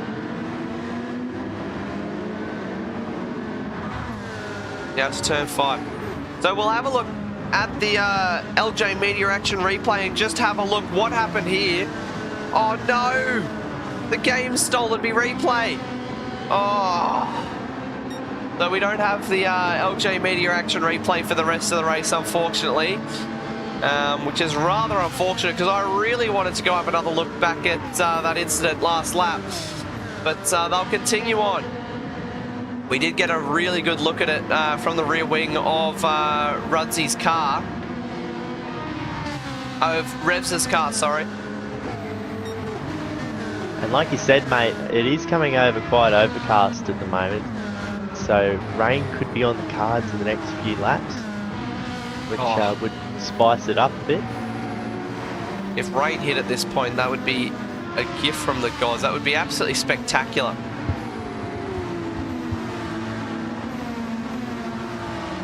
As VF has picked up a half-second penalty. He will serve at between turn 8 and 9 on this lap.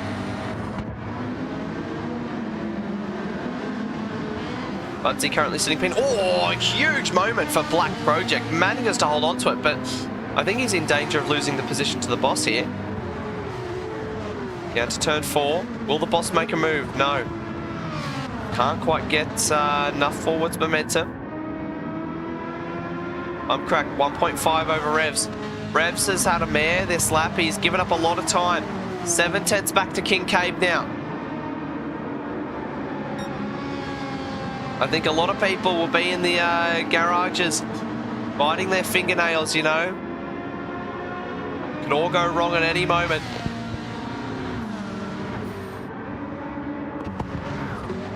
Yeah, like but interestingly, Revs has actually taken a fair bit of time out of Bumcrack. His last lap was 8 tenths quicker. So yeah, wow. He's finding time on him. And Kincaid currently with the fastest lap of the race. He sets it on that last lap. So the track is spicing up. The top 3 are getting closer. It's all to play for here. You can almost feel the tension in the air, waiting for something to happen. So we look down to Madrick. He thinks about a move on Grovel, but quite wisely just holds off for now. Now towards turn 4, as we're about to cross a crucial moment in this battle. Will Revs be able to snatch into that slipstream range of Bumcrack? He does. It's so tight though, the margins. 8 tenths, 8.5 tenths. Here comes Revs. Through turn 5. Nice and tight. And Leno, when these guys start battling, it's going to turn into a 6-car battle for the lead. Yeah. There are 6 cars all within about half a second of each other. So, yeah, when Revs and Bumcrack start battling, it's going to really tighten things up. It's going to kick off. We're only halfway through this race. We've just passed the halfway mark, so it's going to be very interesting to see what happens over the next couple of laps.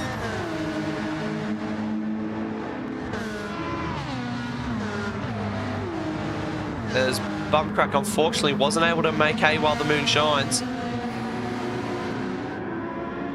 Yeah, which is pretty interesting because last race he just completely ran away with it, but now it seems like everyone else has a little bit of pace over him. So we're seeing a bit of a second battle pack. Yeah, we're seeing a little bit of a battle pack forming from 7th down to 10th here as well. As Budsy tries around the outside of Super Fun Happy. Doesn't open up for him. The other Datsun car battles to try and get past Budsy as well. Back up front. 6 tenths, 7 tenths between them. It's the calm before the storm. Just feel the tension.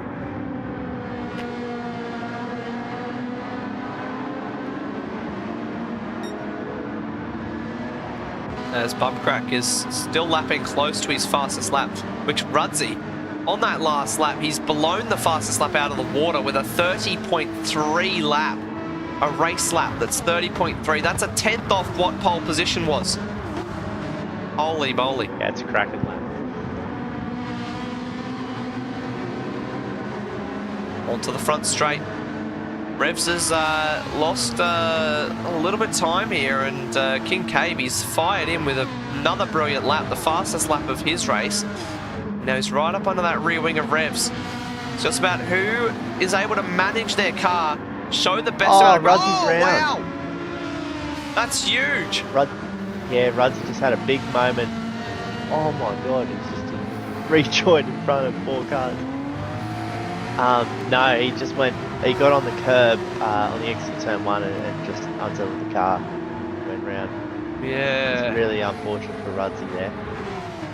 He'll be greatly disappointed with that as he falls to the rear of the grid. What was he? Tussles with Keza into turn 3, but back up front. That's 1 contender gone. But we've still got 3 cars in with a solid shot of this race win. Grovel and Madrick not far behind. Rudzy was their bridge to the top 3. With Rudzy out of the equation, that gap opens well above a second between them and the top 3. Bumcrack on a personal quickest lap at the moment as Kincaid runs very wide. That could be a half-second penalty. He does get slapped on the wrist. So now, That might be a glimmer of hope for Grovel and Madrick, as that half-second penalty by Kincaid, that might just reel them back into slipstream range. And also I think made for it Revs, a two-horse race temporarily, so Bumcrack and Revs just get a little bit of fresh air together, so they don't have much pressure behind them. yeah, I think Revs is going to be able to focus all of his attention on getting this move done on Bumcrack, where that half-second penalty from Kincaid, it's just going to drop him back a little bit in a moment's time. And Revs is purple through the first sector. He gets a great run. Oh, we could be on for a move for the lead. Gets the run. The acceleration of that Peugeot is unmatched. Down the inside. Got a penalty. Oh, wow. That's and Revs backs out of it wisely. Yeah. I mean, for Revs now, the guy in front of you, the guy behind you, they've both got penalties. Like, he might as well just hold off till the burn line and carry on down the road. That's right. He was going to go for a move, but he thought just to lift and minimise some risks. I think for Bumcrack, he's just trying to put his foot down for the last sector, as he's definitely going to drop behind Revs. But I think he's still in the mix here as Grovel right up behind Kincaid. So, wow. Kincaid lost a lot of time out of that penalty. But it's on like Donkey Kong for Revs and Bumcrack. The question is, I don't know if Bumcrack has the facilities to come and fight for this lead. Take back that lead from Revs. Oh, Bumcrack went wide again. He's still there or thereabouts, but I think I just don't think he's got the guts in that Ferrari to mount a race-winning battle here. Round the hairpin at turn 3. As they've bled some time here too. Yeah, they've bled some time in through the first sector here, and now we're back to a 5-horse race. As he's close. He just can't quite get close enough to Revs. The acceleration out of the corners by the Peugeot just makes it such a good race car. It's not quick over a lap, but it just has the pace out of the corners that you can't really mount a move on it. And Budsy makes a nice move on Super Fun Happy up in the 6th place. Oh, is Grovel running wide into the gravel too. He could be slapped with a half-second here too. Yes, he does. So he's going to drop behind Madrick in a lap's time. As there should be 3 laps to go. As Budsy just sits ahead of Super Fun Happy and VF here. P6, P7, P8 for these guys. Oh, as Budsy comes in. Wait, is there rain on the cards? Budsy's into the pits. Hang on a minute. Wow. Wow, with 2 laps to go. Wow. Could that be the decision of the race for Budsy? As he looked at the radar, he sees something coming. Everyone else stays out, so I think it could be a lap too early here, but that makes you think. Oh, those wipers are on. Wow, it's on. Look at this. Kincaid down the inside of Grovel. Oh, my goodness. As Budsy made the move of the century. I've just had a look at the radar. There is some extremely heavy rain coming. So these guys are going to get stuck in a minute. As Budsy just made the call of the century. It's bucketing down here at Red Bull Ring. Look at this. As Revs just trying to master the wet conditions. The Peugeot not... Oh, he's gone round. Gone. Oh, wow. As Bumcrack's going to take the lead. Madrick's gone round 2. Bumcrack's off the track. Kincaid trying to come back at him. Oh, Bumcrack's gone round. Kincaid, he takes the lead of the race. They're going to duck into the pits here, I think. They would be insane to go around again. Oh. There's going to be 1 lap to go. Do they just gun it? Do they just go for it? Who's going to stay out? He stays out. They're going around again. You're joking. Where is Budsy? That's crazy. Budsy's not even in the top 8 yet, but it's going to be a crawl to the finish for King Cave and Grovel. They've got 1 lap to go. Wow, okay, so Bumcrack's coming in. He's the leader of the wet tyre runners. So if anyone's going to catch him, it's going to be him. So Cave and Grovel have gone round again. That's a big call. So does Rudsy. Rudsy's gone too. So Budsy is rounding the final corner now. So he's got 25 seconds to chase down on this final lap. As King Cave and Grovel crawl up to turn 3. Could Budsy take the win here? This could be the call of the century for Budsy. He's in for a race. Oh, King Cave's gone. Grovel is there. This is the slowest battle for the lead you're ever going to see. Budsy's got himself a 3-second penalty. How has he done that? I think he must have crossed the penalty line, but he's still got a lot of pace over everyone. So 19 seconds as these guys head down to turn 4. Can King Cave hold on? It's 2 seconds over Grovel. Rudsy, I think he's going to fall out to Budsy here. As he's got 1 second gap, the wet tyres just superior grip. But Budsy has to pick his battle, has to find a way through, and Rudsy just sort of checks him up a little bit. But King Cave, as he comes through turn 6 now, just 4 more corners, separates him from his first Group A win. Oh, round turn 7. Get on. Have a look at Budsy. He is so close. He's only 2 corners behind him. But he's got a 3-second penalty. He's got this massive penalty to burn.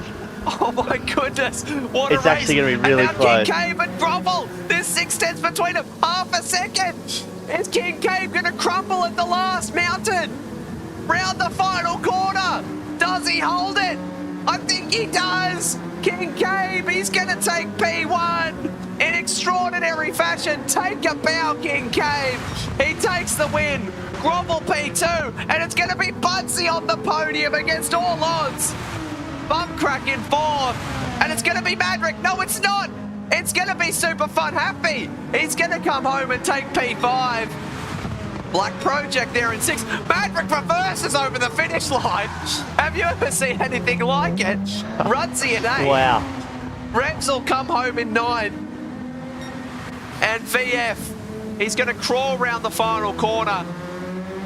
And he's going to take P10. Oh my goodness. Greg's in 11th. Wow. He comes round the final sequence of corners. Oh my goodness. There's just something about this Category 2A field and the last lap torrential downpour. I swear it was only 2 seasons ago we had that, it was at the, what way? When we were in, it was your first time in the comms box, Cody, in Dragon Trail, remember? Oh, you must be a rain curse or something, Cody. Ah, yeah, I have that effect on people. Yeah. No, that was a cracking race. What a drive from King Cave there to stick it out on the slick tyre when everyone else came in. Oh, it was the boss spins it. Yeah, that was a bit of a master stroke. I wish I pulled that off at Nürburgring. That was what I was trying to do. Yeah. As the boss will cross the line. What a drive. A day to forget for the boss.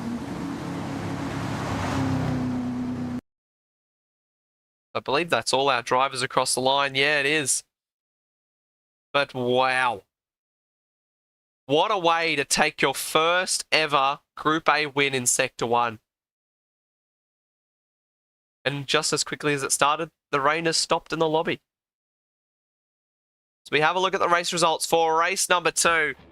So King Cave takes P1. Grovel there in 2nd place. Budsy completes the podium. He jumped onto the wet tyres with a lap to go. It was a brave call, but he almost made it work. Gained a couple of spots out of it, that's for sure.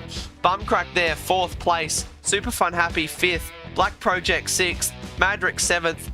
Rudsy in 8th with the fastest lap of 30.321. Revs in 9th. BF in 10th, Greg's 11th, the Boss 12th, and Keza finishes a lap down in 13th position. But oh my goodness. Talk about drama. That was a race, wasn't it, Goaty? Goaty's gone. Yeah, no, it was, mate. That was something else. Like I said, Cabe had a absolute brilliant end to it. How he stayed out on the slick tyres. It's a big risk when you do that because you'll either win it or come absolutely nowhere. So yeah, no, it's a big risk and it's paid off for him. So yeah, well done. Yeah, absolutely. I think my driver of the day, King Cabe, all of the above, was just there the entire way. Both races, always up the front, and then made the strategy call, made it count at the end there.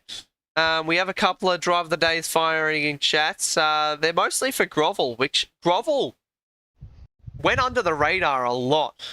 To come home with a P2 after qualifying down in he qualified well, but he got shunted to the back with that incident with Budsy on lap number 1 of race 1. And he's fought his way back to a P2, so I think he'll be very chuffed with that. It's crazy to think that the two guys that were dead last on lap number 1, race 1, come home with podiums. Isn't that right, Goaty? Yeah, that's pretty crazy to think about. Yeah. Well, anyways, thanks for joining us, everybody. I just want to mention once again, in line with what the banker said earlier, we did have a tie for the Season 11, the fan vote for the track for Round 7. Apologies. So the two tracks were Circuit de St. Croix, Layout B, and the Daytona Road Course. Both of these tracks had 18 votes officially for the track vote, which was about 50% of the votes each. Of course, everyone was able to pick up to 5 tracks out of all of the available tracks. And these were the two that came out on top. So we're going to post up a poll after the stream cuts off tonight, and it'll be open for 24 hours. It'll be a straight vote against vote. Whichever one wins is the one that we'll be racing at in 2 weeks' time. Thanks everybody for contributing to the fan vote. One more hurdle to cross in terms of that, and then we'll be racing at the track in a moment's time. Not long to go till we sort out that fan vote poll in the Discord, so just keep an eye out for that. Next Sunday we will be back here for Category 1 around the Red Bull Ring, with a chance of wet weather like we just saw in the Cat 2A race. I think it's going to be a good one. What do you reckon, Goaty? Yeah, well, hopefully we get a bit of rain like Div 2 did. It was, it's just something that no one really expects, and it shakes it up in a way that no one can really predict it. So it's, I reckon it's good. Yeah, absolutely, Goaty. All right, well, anything else before we sign things off tonight, Goaty? No, I've got nothing to add. Thanks, mate. Yeah, no worries. But that's Lenosis and Goaty, and of course Muffin and the banker from the Cat 2B race. We're signing things off for the Category 2 stream around the Red Bull Ring. It's been a brilliant night of racing. It's been a pleasure to be in the comms box with you, Goaty. But that's all we have for tonight, and we're going to be signing things off. We'll catch you all next Sunday for Category 1. There you guys. Hello everybody, welcome back to Sector 1. We are here tonight for some Category 1 racing action around Palisades Village. Let's go. I wake up to a little bit of drool on my pillow, feel like it's gonna be a bad day. Yeah, I'm tired of shit, and the coffee ain't hit yet, damn, ain't that great. I don't wanna go to work, cause my boss is a jerk, and I'm not even that paid. I need a change in my life, cause I don't feel alive and there's nothing that makes me happy. Hold my beer for a minute, I'm about to quit my job, cash in for a ticket. I'm going on a trip and I don't plan to visit. I'm gonna stay there till I feel like I'm winning all. And this is just the beginning. I need a big change, only feels like living. I need a big swing, home runs I'm hitting, and I'll never look back, moving on till I get it all. And we all got dreams, we all want things. But what you gonna do for it? How you gonna move for it? What you gonna be? And do you believe you can do anything? But what you gonna do for it? How you gonna move for it? What you gonna be?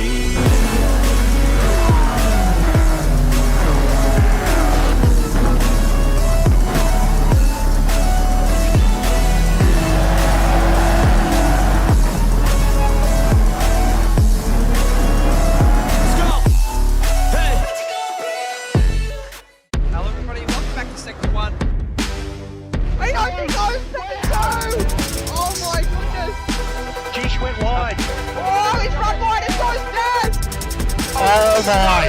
Oh no! No! You can't do that! You see that steering wheel? What that can do. Fuzzy is somehow keeping it on the track surface. It's a spectacular drive, and he will take his first win in the top flight of Sector 1.